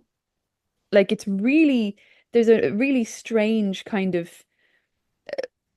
like they're going to kill this guy, that's what Uh-huh. they're going to do, whatever it is, and because he's a human monster, there's to me something really distressing about this idea that they're going to try and find a way to kill him. There's something he wasn't going to be banished, or dispelled. Yeah. They're going to kill him. No Like bargaining. that's what No. they're going to hunt No. him. Yeah. Who's hunting who here? So when Nathan gets kind of snared in the bear trap, so just such a bizarre, horrible choice of. I don't think I've seen bear traps in horror really since Saw. Maybe that's what it is, that I come to the bear Yeah. trap as someone who's only ever seen it as an instrument of torture, Uh-huh. not from a place that has bears. No bears in Ireland. So I was like, that's a bit much. Uh-huh. That's a bit, that's a bit of a torture device there. That was nice. Uh-uh. Well, also this in the ensuing fight that happens, because at one point in time the leprechaun comes at him with an axe, being like, "Let's play surgeon." Yeah. Yeah, And wild. just a funny line. But again, a fight ensues. He fights off the leprechaun. Tori comes out, fights him off. Alex is there. Whoever else. They send Ozzy to go call 911, wherein he ruins everything by saying, "There's a leprechaun. And it's attacking us all." And meanwhile, we've already heard that he's constantly telling big fibs.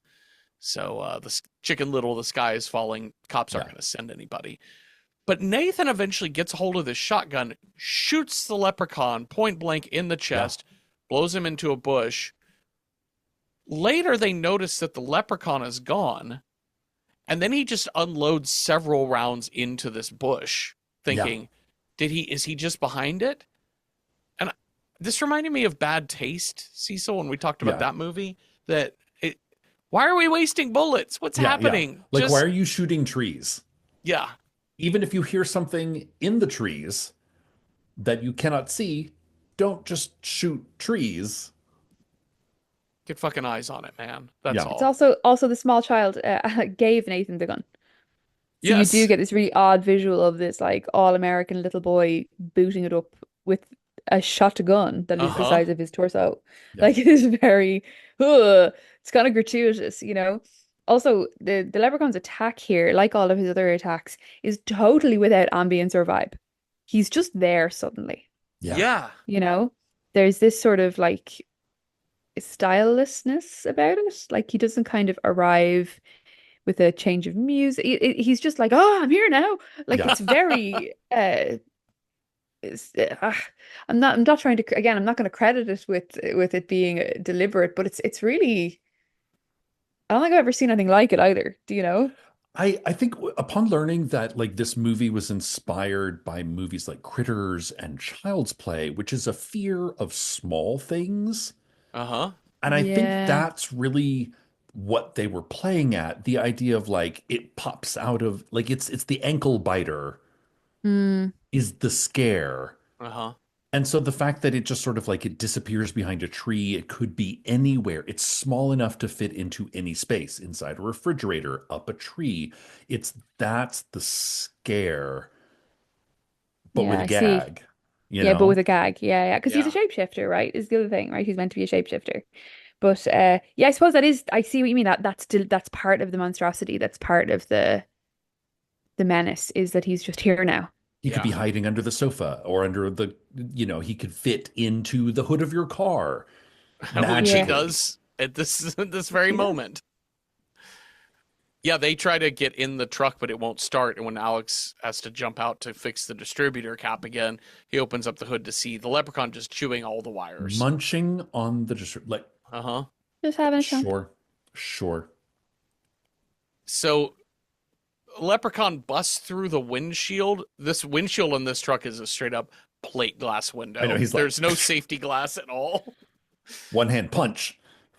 And he gets his nose burned by a cigarette lighter. Could you Oh my make this film God. today? No. No. We don't put No, these cigarette lighters in cars anymore. What a unfortunate. fantastically strange piece of accoutrement to have I on a know. dashboard. Yeah. Yeah. A little piece of fire for no reason. Yeah. Well, for a Like, very specific reason. for Yes, very for specific one reason. For specific one reason. reason only. And as more time moves by, it becomes all the more glamorous to me, Uh-huh. unfortunately. Yeah. I'm Can like, I God, just that's brag for a cool. moment that I actually had a weed pipe that was in the shape of a cigarette lighter, so you could put it Mm, Oh. into the cigarette into the lighter in your car, in and your car.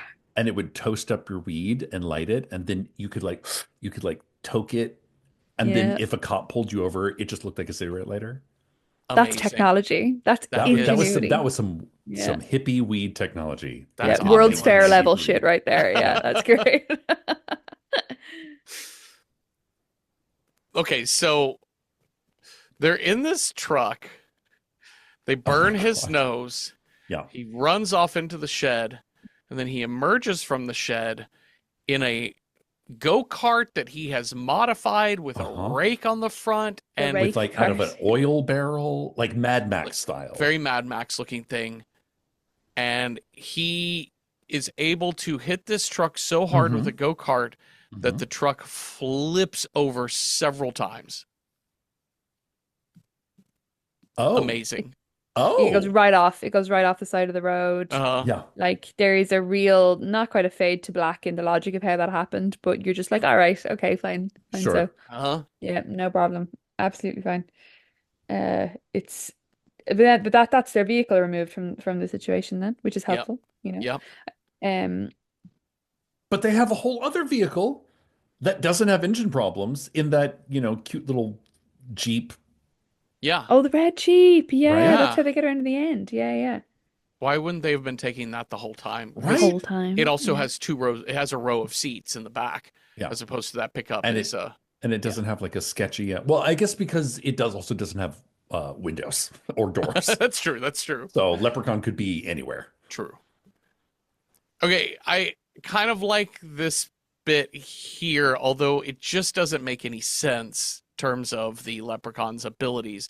But he's chasing them into the house on foot, but they manage to get to the door just in time. And Jennifer Aniston goes to slam the door, but his hand is already in there and it cuts Yeah. his whole hand off.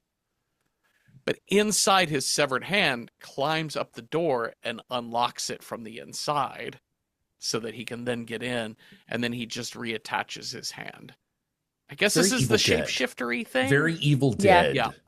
You know? Yeah. So this is where wait, I wanted to get one quick thing. I left something off here and I know I'm missing out and it's making me crazy. Okay, let me reset this. Yeah, so they're inside the kitchen. The gang is, like, not the leprechaun. And they're talking about what is happening here, what is going on. And this is when Alex and Ozzy accidentally reveals, hey, we found this The bag of gold. gold. Hmm. So we just need to get it back to him, I guess. Yeah. And we hit it down the well. It's in the well. I just put it on a rope, dropped it down the well. So you can just turn the crank and it'll come back up and then we're all good. There's a moment here, somewhere in here, where Jennifer Aniston calls the cops on the phone. And it is him throwing his voice, the leprechaun, as the cops Hmm. and the paramedics or whoever she's calling. And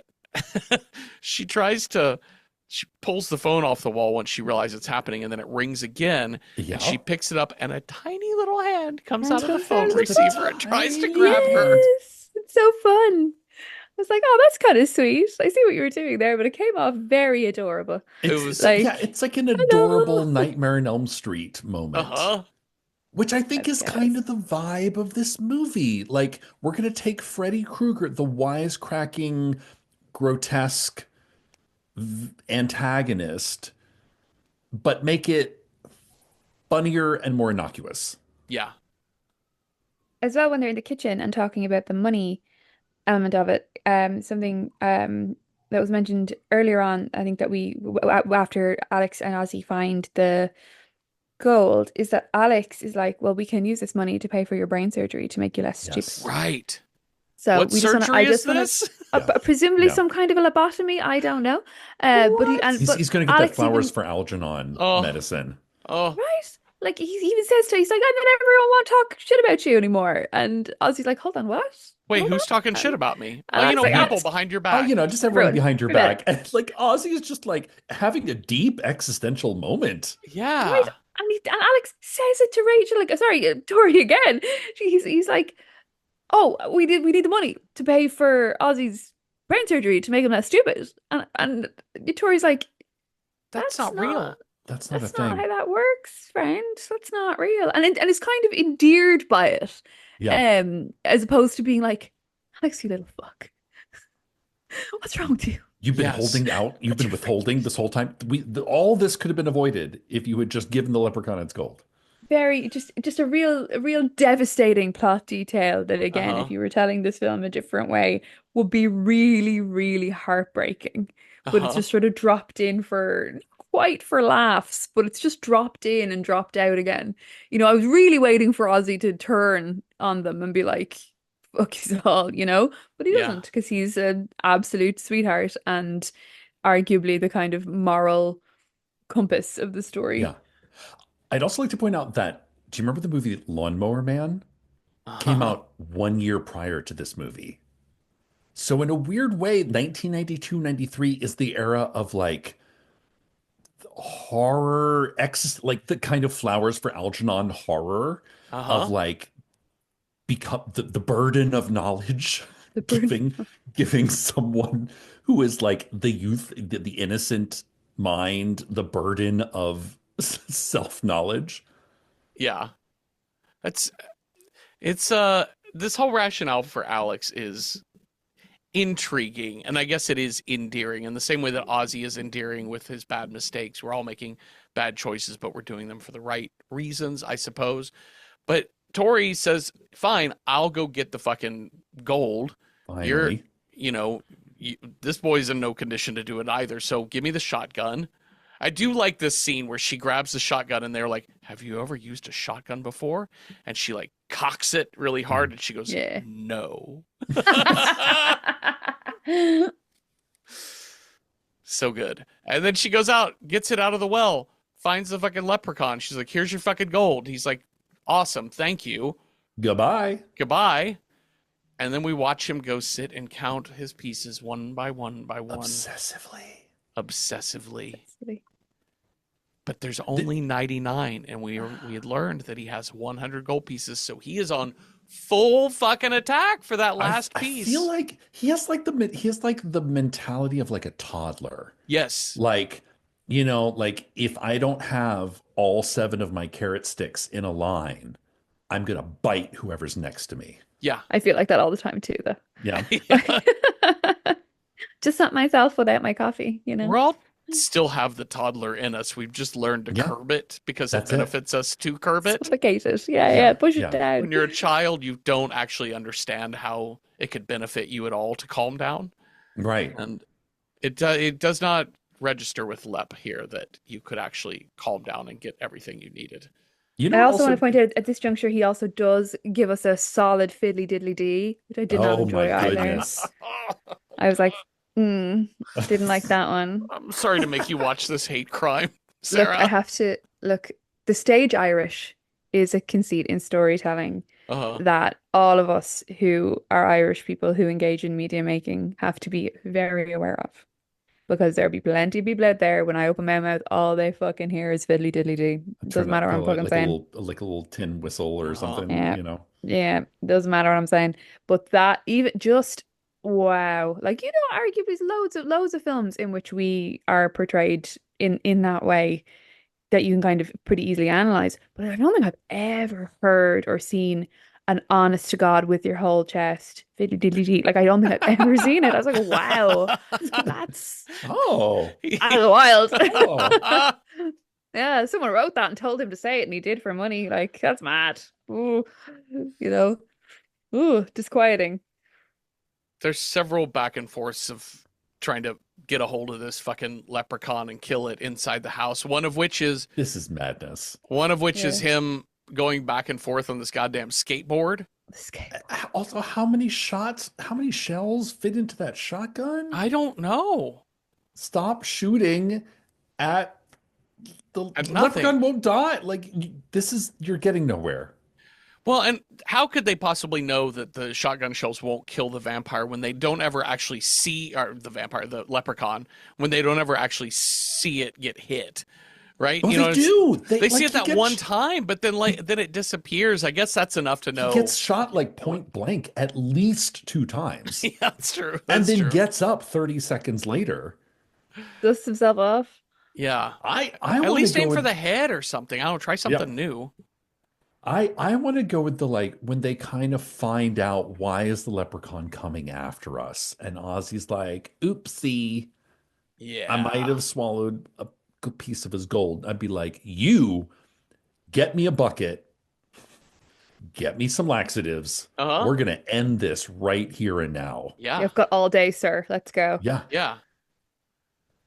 Well, they realize that they all come to the conclusion this is a fucking leprechaun. hmm One, he looks like a leprechaun. Finally. It's all about gold. And he also just keeps calling himself a leprechaun. So I'm going to take him at his word that he's a leprechaun. And we need to find out how to kill a leprechaun. So Tori is going to take that red Jeep, go to This the is old folks' mad. home where Dan This O'Grady scene lives. change? What? There was a man who lived in this house who was Irish. He'll know how to kill a leprechaun. Oh, yeah, we all know. Like, Uh-huh. Like, yeah, this is in the toolbox. wild to me. This is such a leap. He used to tell me stories. Maybe he's still alive and has no, he had a stroke slash heart attack 10 years ago. But I'm sure if we go to his nursing home at 3 o'clock in the morning, he'll be more than happy to tell us how to kill a real ass leprechaun. Unreal. So she's going to get over there. And of course, she finds Dan O'Grady's room. I don't understand having to go in under the cover of night into an old folks' home. Like, could you That's not? also a long scene, right? She's sort Yeah. of creeping around in her cute Yeah. sneakers. Yeah, she has to try not to wake up the guard and get the room. He has a whole document just called room numbers, I know. I love that. a secret folder. My theory is that this movie is predominantly, with the exception of the cop chase and the very brief like coin store guy killing, it's kind of been like Leprechaun versus a group of people, and we needed to get the female protagonist away from the boys so she could be in a long dark hallway by herself being Right. chased. So we can do the horror Because- movie thing. Yeah. Because it's Yeah. not a horror movie unless we have a single female running away from a leprechaun in a wheelchair. Right? Another trains, boats, planes, wheelchairs. Uh-huh. Another mode of Yeah. transportation for Another mode our of friend here. transport. But he is clearly pretending to be Dan O'Grady. And he says, only one way to kill a leprechaun, but I'm not going to tell you. I'll never tell. And then there's the wheelchair chase through the hospital. Madness. No one else seems to Madness. be in this hospital. No. Not even the No. sleeping guard. No one is Not a fucking here. doctor in sight. Nope. No. Mm-mm. And then she manages to get into the elevator, and then Silence of the Lambs style, Yeah. the ceiling opens up and the real Dan O'Grady's body flops forward. And then gives us the most eloquent, succinct, let me sum it up to you on his deathbed, like dying breath. These Irish people to a T now, to be fair. That's amazing. Like, I Really know is. I Really know is. I've been jerking you off, but we're gonna get to it eventually. That's so good. It's a 4-leaf clover. The clarity with which O'Grady speaks is bonkers to me. You know what it reminded me of is the cameo by Heather Graham in Fire Walk with Me. Oh my Do you god. remember the scene where like Laura is in bed and then she turns and looks and then turns and looks and then turns and looks and suddenly there's a bloody girl in bed next to her cameo Heather Graham. I Starts do, talking yes, very calmly. clearly. I know that scene so well. Yeah. Starts talking calmly to her, Yeah. and Laura is like, "Okay, sure, Oh, all right, good to know. fine." Not scared by it, not thrown aback. No. We see with Lynch, of course, that is carefully and elegantly directed in such a way. Yeah. Whereas I'm not really sure that's what's happening here. Leprechaun Yeah. death. Yeah. I think this is a bit of a there's no small parts on these small actors moment, you know, Yeah. Mhm. where he's taking his final bow with his tiny mini monologue and giving it 90. Oh my You god. know? Well, we learn you have to get a freshly plucked 4-leaf clover. I've got a whole ass clover garden right there by the well. Does he? I guess. Because their yard is brown. Like there's literally tumbleweeds in their fucking front yard. Do you know, I fucking literally never think about clover. I never think about it. I do not think about it as a substance. I do not, I don't know if I've ever really seen much of it knocking around. And every fucking year around St. Patrick's Day, our Taoiseach goes over to the President of the United States with a bowl of clover, you know, a bowl Oh. of shamrocks and clover. And we Oh. don't, it's not knocking around, like, it's not just everywhere here. Do you know what I Yeah. mean? Okay. It's just a So, weed, it's just a really. kind Yeah, of it's like yeah, grass. it's Like I actually yeah, like my entire backyard was covered in clover. Uh-huh. So growing up, so lovely. and here's the thing that I never found a 4-leaf clover. I looked it up. I looked up the statistics for this podcast.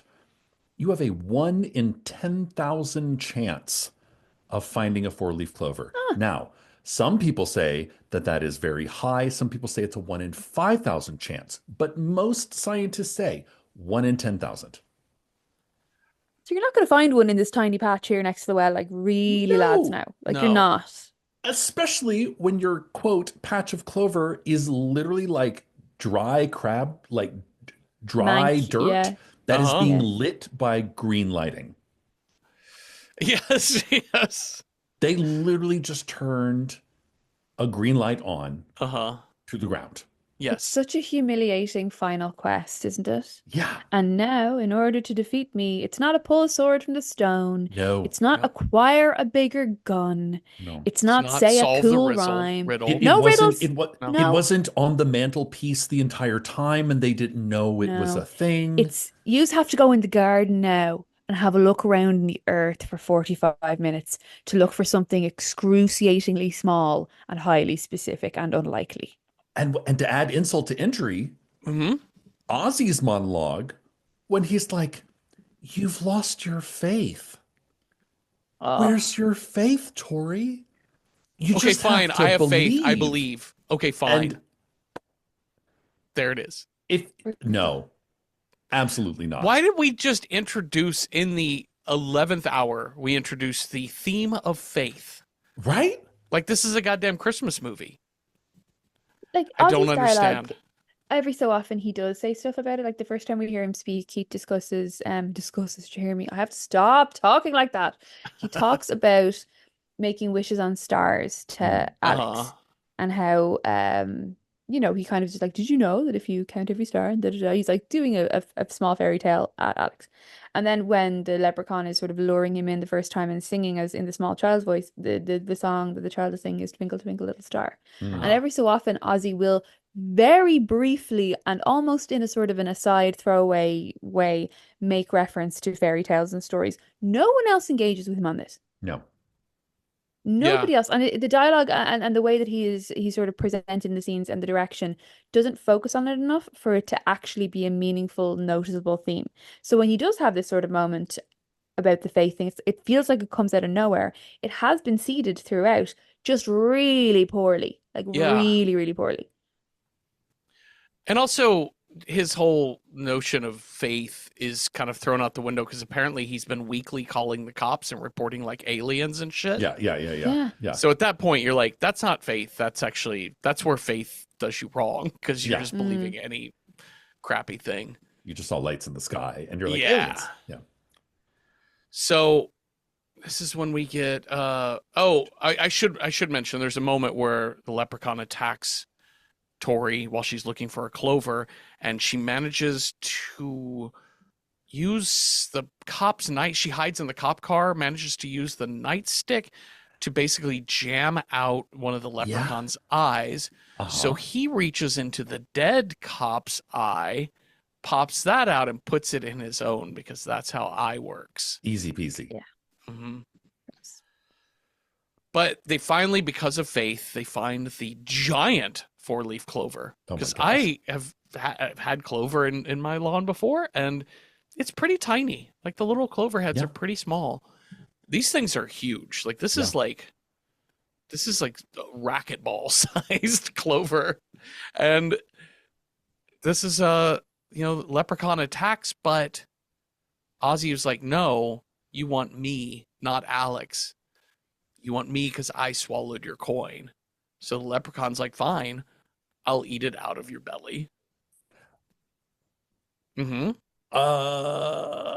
Illegal. Honestly, if this movie had not been so cute and nice, that is a scene that I would have actually liked to watch. Yeah. Like if this had been an actual horror movie, watching a man-eating leprechaun eat through somebody, I think would have been actually very worthwhile. Like Cronenberg it. Yeah. I mean, he does like really slice him up using the buckle of his shoe, which again, in a different film, highly distressing. Yeah.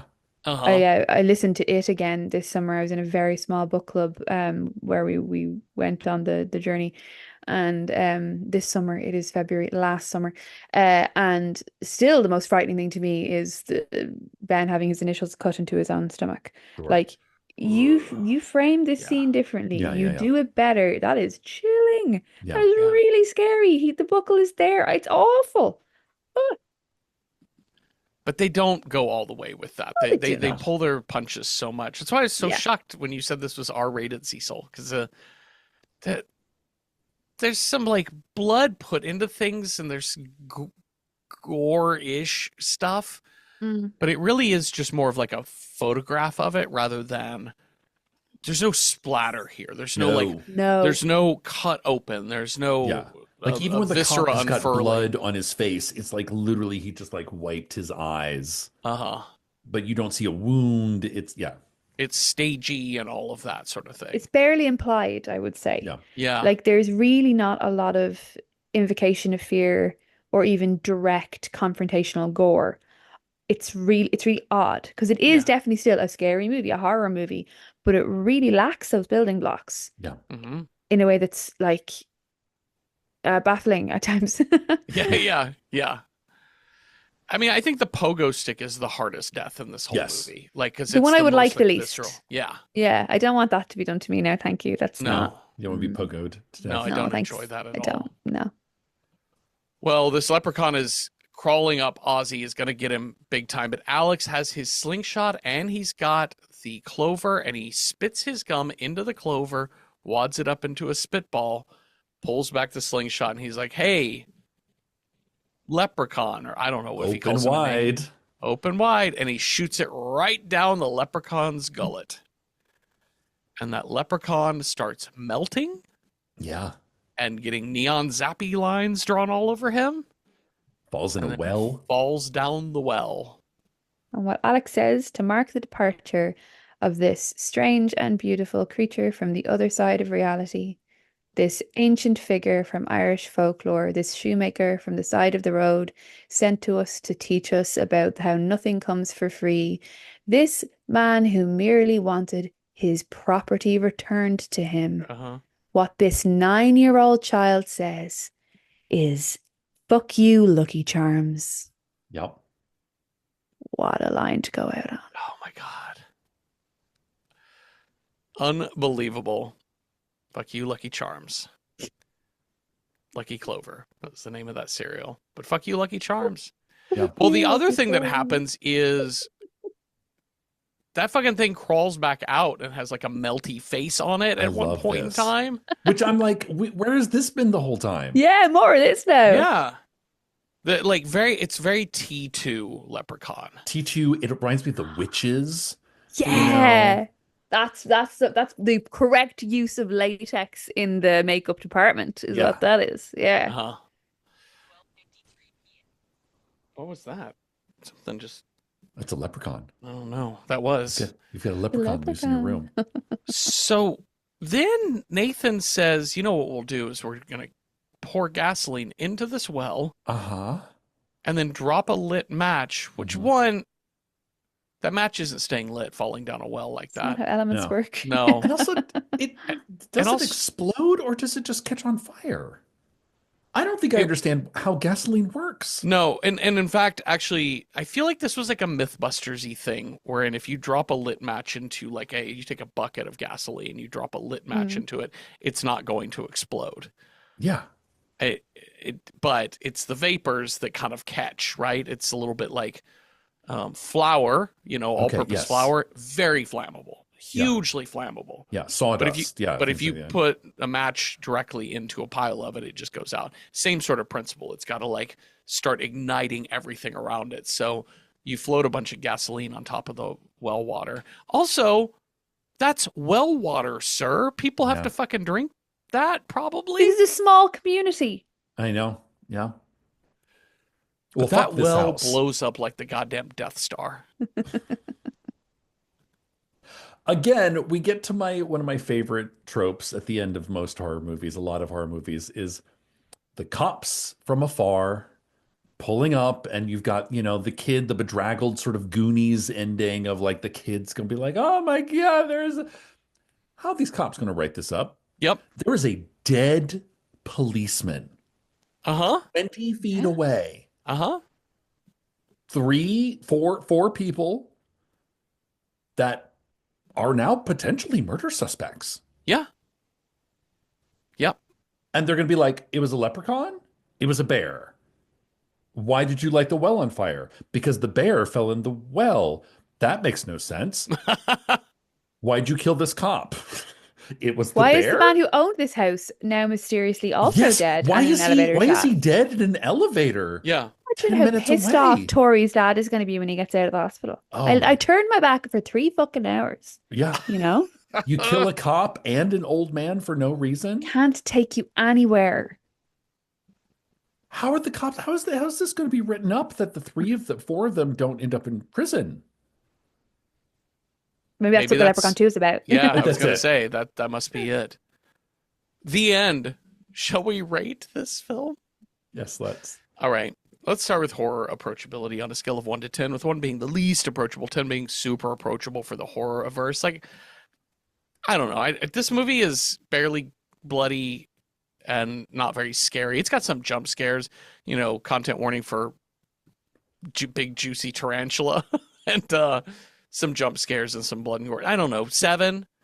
Yeah. 7 out of 10. If you don't like things being bitey teeth, that's kind of 7 out of 10 replacement eyeballs, I suppose, for this movie. It's the end. I don't know. I do think it's actually, let me say this, to comp it with Critters in terms of scariness, to comp it with Critters and Gremlins, it's right there with those types of movies. Ghoulies, something like that.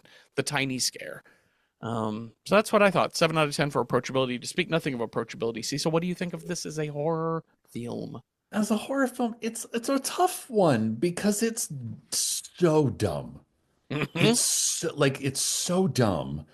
But the fact that Jennifer Aniston a year later became one of the most famous people on the planet meant that everyone for the next 5 years rented this movie on VHS and DVD, and it somehow became a stoner artifact. midnight kind of cult hit.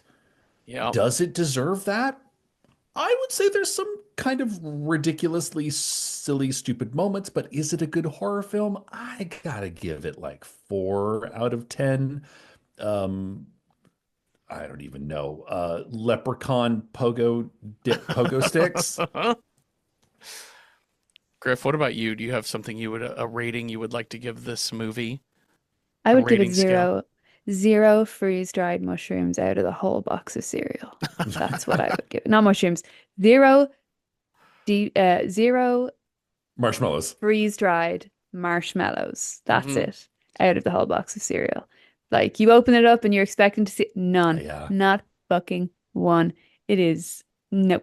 But on a scale I of 1 to 10, how do you rate this as a movie about Irish folklore? three, like I feel like three Oh, or okay, four, great. Okay, great. Because you're hitting a couple I of didn't both. know I didn't know the Leprechaun shoe connection until I watched No. this movie. The fun thing about the con part of Leprechaun is that we use that for lots of other things. A phalacon is a butterfly, which is a little beautiful thing. And my personal favorite is a frog is a fluacon, which means a little wet thing. So yeah, the brogue, the lebrogon, that makes like the root of the languages, the root of so much of the Irish language is really interesting. I wish I had more of it. I don't have enough of it, frankly. So yeah, I think it's okay, weirdly. I mean, it's terrible about us, to be fair, but also nice to see ourselves on screen, kind of. I don't Uh, know. I feel sticky about it, you know. I uh-huh. think I think there's a long lineage of monsters that just repeat their own name over and over again. Sure, didn't the Babadook say his name over and over? So Yeah. what's a little I'm the leprechaun repeated? I think yeah, I give it a three because we're technically there, Yeah. you know. And I don't generally expect very much of seeing ourselves reflected back. So yeah, no marshmallows, but three cultural representations. Mhm. Well, let's figure out what movie we are going to watch next. Cecil, you've got a scare die. I've got a style die. We will roll this up and see what movie fits those two things. Cecil, on your scare die, if you roll a 1, our next movie's scare is technology.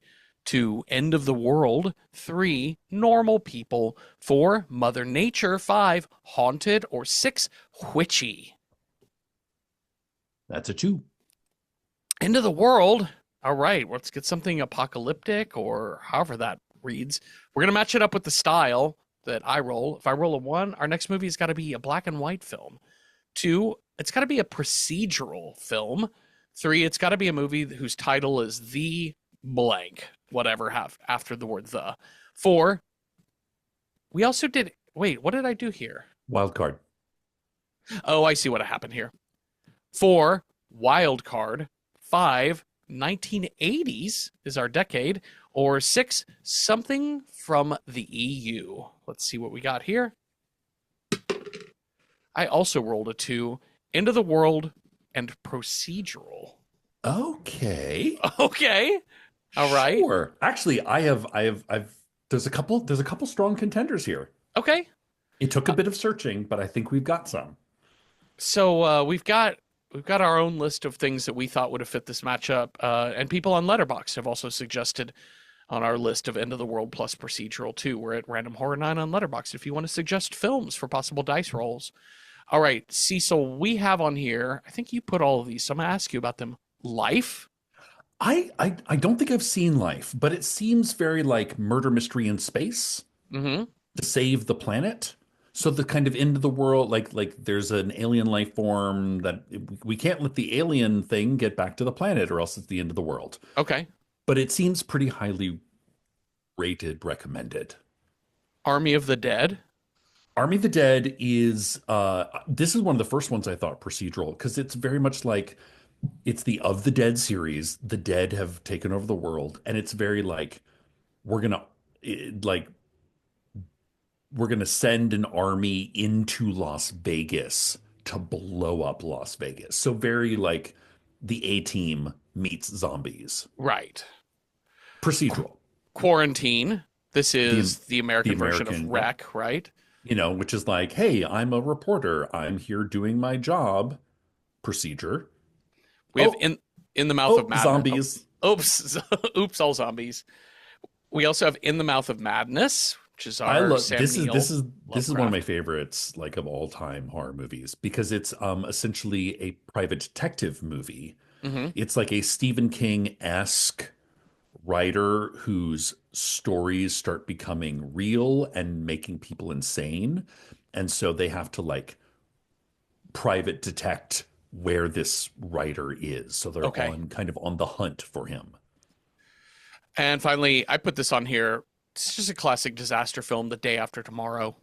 Sure. Scientists trying to figure out what climate change is, and how to Jake stop Gyllenhaal. it. Jake Gyllenhaal? Probably. I can't Yeah, I think remember so. who's in this movie. Hmm. Okay, so let's talk about what's on our letterbox. People have suggested some cool stuff on here. I mean, I'll say before you even get to this list, Cecil, Cronenberg TA is already seconded in The Mouth of Madness, Yep. and Skeleton Queen and Monstrum have seconded Life. I know. What else is on this list? Fifth Hammer recommends Stakeland from 2010.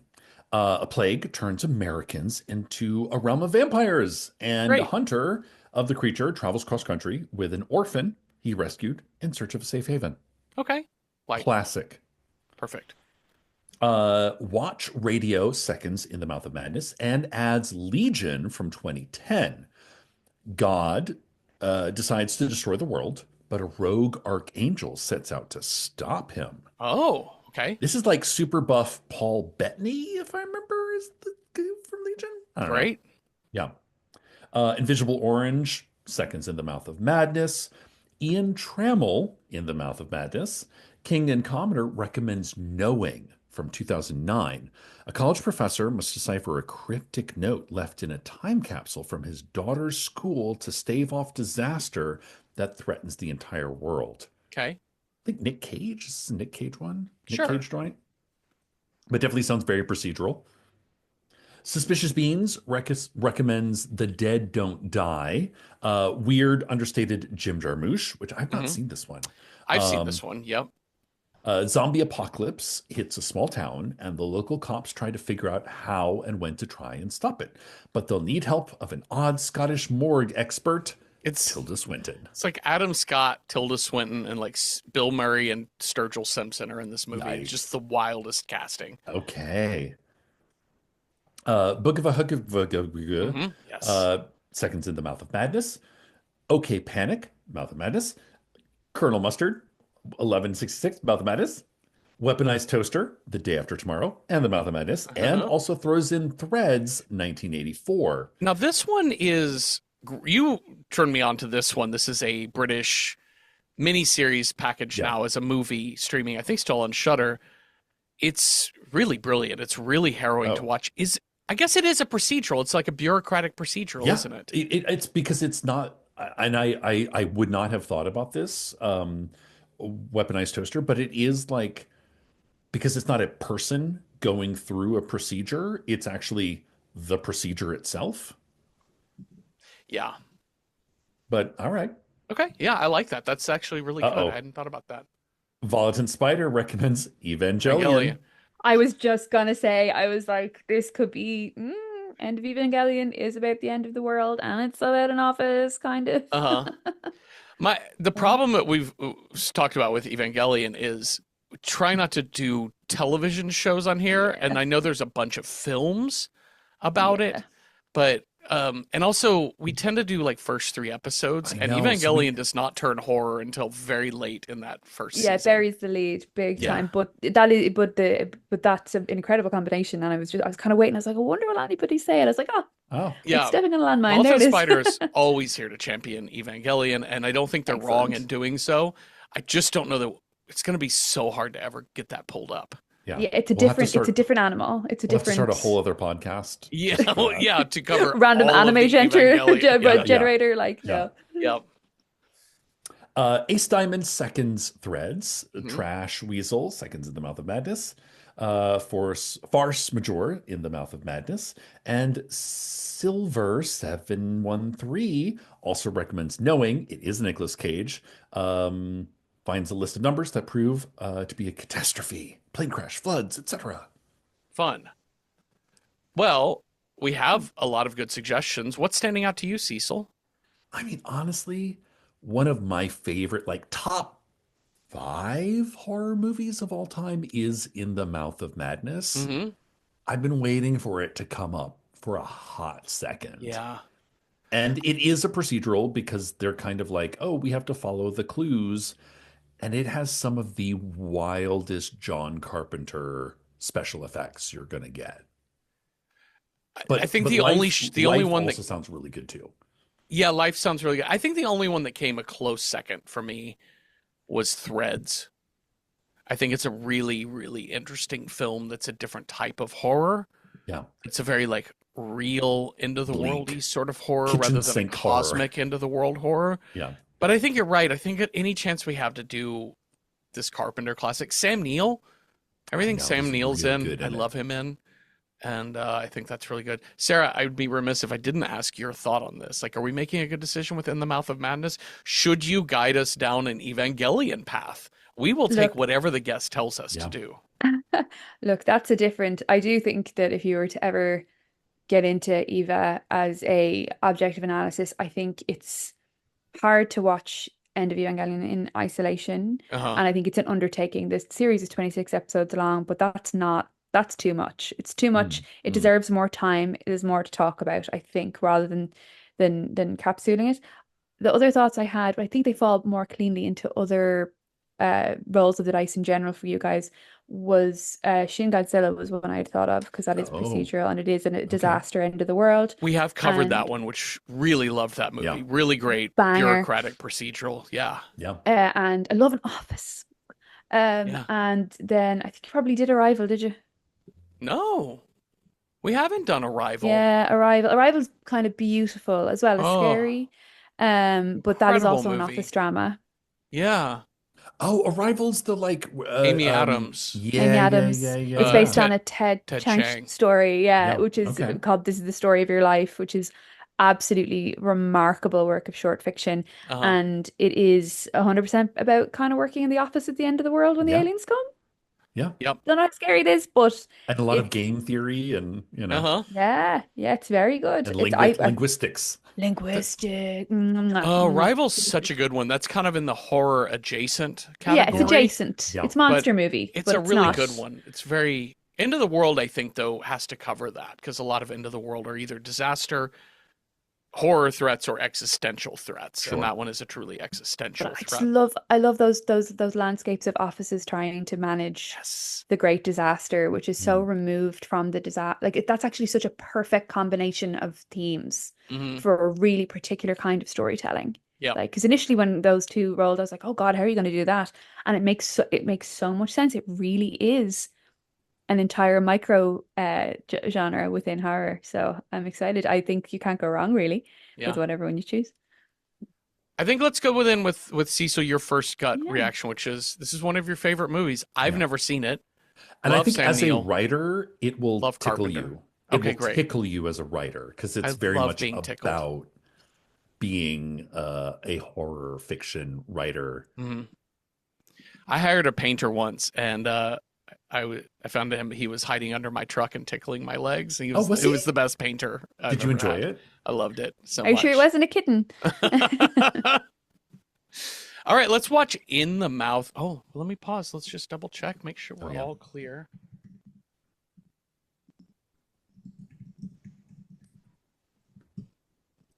Yes. All right, so let's watch In the Mouth of Madness from 1995. Thank you all for listening. Thank you, Cecil, for talking with me. Thank you, Sarah Griff, for coming back on our show. Sarah, where can people find you and your work in this world? Oh, thank you so much for having me back, guys. It's always such a joy. And thank you so much again for the big plug on Eat the Ones You Love, which is coming out April 22nd in North America and in Ireland and in the United Kingdom, and in the future, the near enough future, also Korea, which is very exciting. Oh, congrats. I know, isn't that exciting? So that's my next book. My other books, Other Words for Smoke, and Spare and Found Parts are also available in all good bookstores in North America and in Ireland and the UK. On the internet, if you like, you can find me on Instagram at Sarah Griffsky. You can find me on Blue Sky at griffsky.bluesky, and you can find me on the Clock app at Sarah Griffsky as well. I promise I don't do the pointing or the dancing. I just post text posts and things like that. So that's where I live on the internet. I also have a podcast that I haven't been on in a minute because I've been on maternity leave, but it's called Juvenalia, where we talk about two interesting people about things that are important to them when they were young. So that's where I live online and where I live in bookstores. If y'all have thoughts on Leprechaun or ideas for other movies that would have been good, End of the World meets procedural, let us know on Patreon or Instagram at Random Horror 9. Those public discussion threads on Patreon are for all members, including free ones. And watch In the Mouth of Madness 1995 with us this week, and come on back next Tuesday for a new episode. Have a restful night with no juicy tarantulas in your North Dakota basement or nothing. Boo.